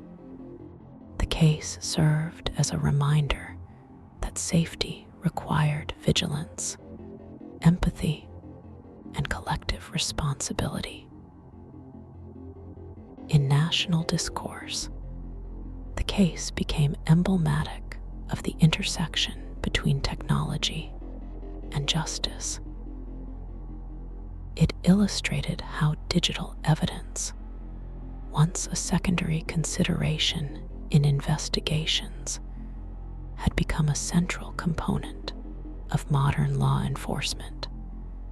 It showcased the power of forensic genealogy, demonstrating how genetic data could unlock mysteries that had remained hidden for decades. It revealed the need for consistent collaboration across agencies and the importance of approaching cold cases with fresh eyes and updated tools. The Gilgo beach murders had left a permanent imprint on Long Island and beyond. They exposed vulnerabilities in investigative systems, highlighted the dangers faced by marginalized individuals, and revealed how modern forensic science could transform even the most complex cases. They also demonstrated the enduring strength of families who refused to let their loved ones be forgotten, and the determination of investigators who pursued justice long after the world had moved on. Yet the story remained incomplete. Some victims still awaited identification. Some questions about the timeline, the methods, and the possibility of additional offenders lingered. The narrative of the Gilgo beach murders continued, not as a closed chapter, but as an ongoing pursuit, shaped by new evidence, new technologies, and the unwavering commitment of those determined to uncover the full truth. And though the legal system had spoken, the broader investigation would continue, driven by a single, enduring principle: every victim deserves a name, a story, and justice. In the end, the story of the Gilgo beach murders stands as one of the most complex and consequential criminal investigations in modern American history. What began with a single disappearance unfolded into a sweeping examination of systemic failures, evolving forensic science, and the hidden dangers of a digital world that allows both connection and exploitation. The victims, once known only through fragments of evidence scattered along a desolate stretch of coastline, became the center of a renewed pursuit of truth. truth that spanned years, agencies, disciplines, and generations of investigators. The case reshaped how law enforcement responds to missing person reports, underscored the power of forensic genealogy to illuminate the past, and revealed the profound importance of interagency collaboration in unraveling crimes that defy simple explanation. It highlighted the vulnerabilities faced by individuals navigating marginalization, the necessity of treating every disappearance with urgency and dignity, and the responsibility of institutions to evolve when confronted with their own limitations. Yet, beneath the layers of digital footprints, forensic evidence, and courtroom arguments, the heart of the story remains human. It lives in the families who waited for answers long after hope should have faded, in the investigators who refused to give up when the trail went cold, and in the enduring belief that truth, however buried, can still be unearthed through persistence and collective resolve. Though questions remain, and some victims still await their names, the pursuit continues, driven by the understanding that justice is not a moment, but a commitment. And as the winds continue to sweep across the dunes of Ocean Parkway, the legacy of this case endures as both a warning and a testament that darkness can thrive in ordinary places, that silence can conceal unspeakable acts, and that even after years of uncertainty, the truth can still rise from the marsh and demand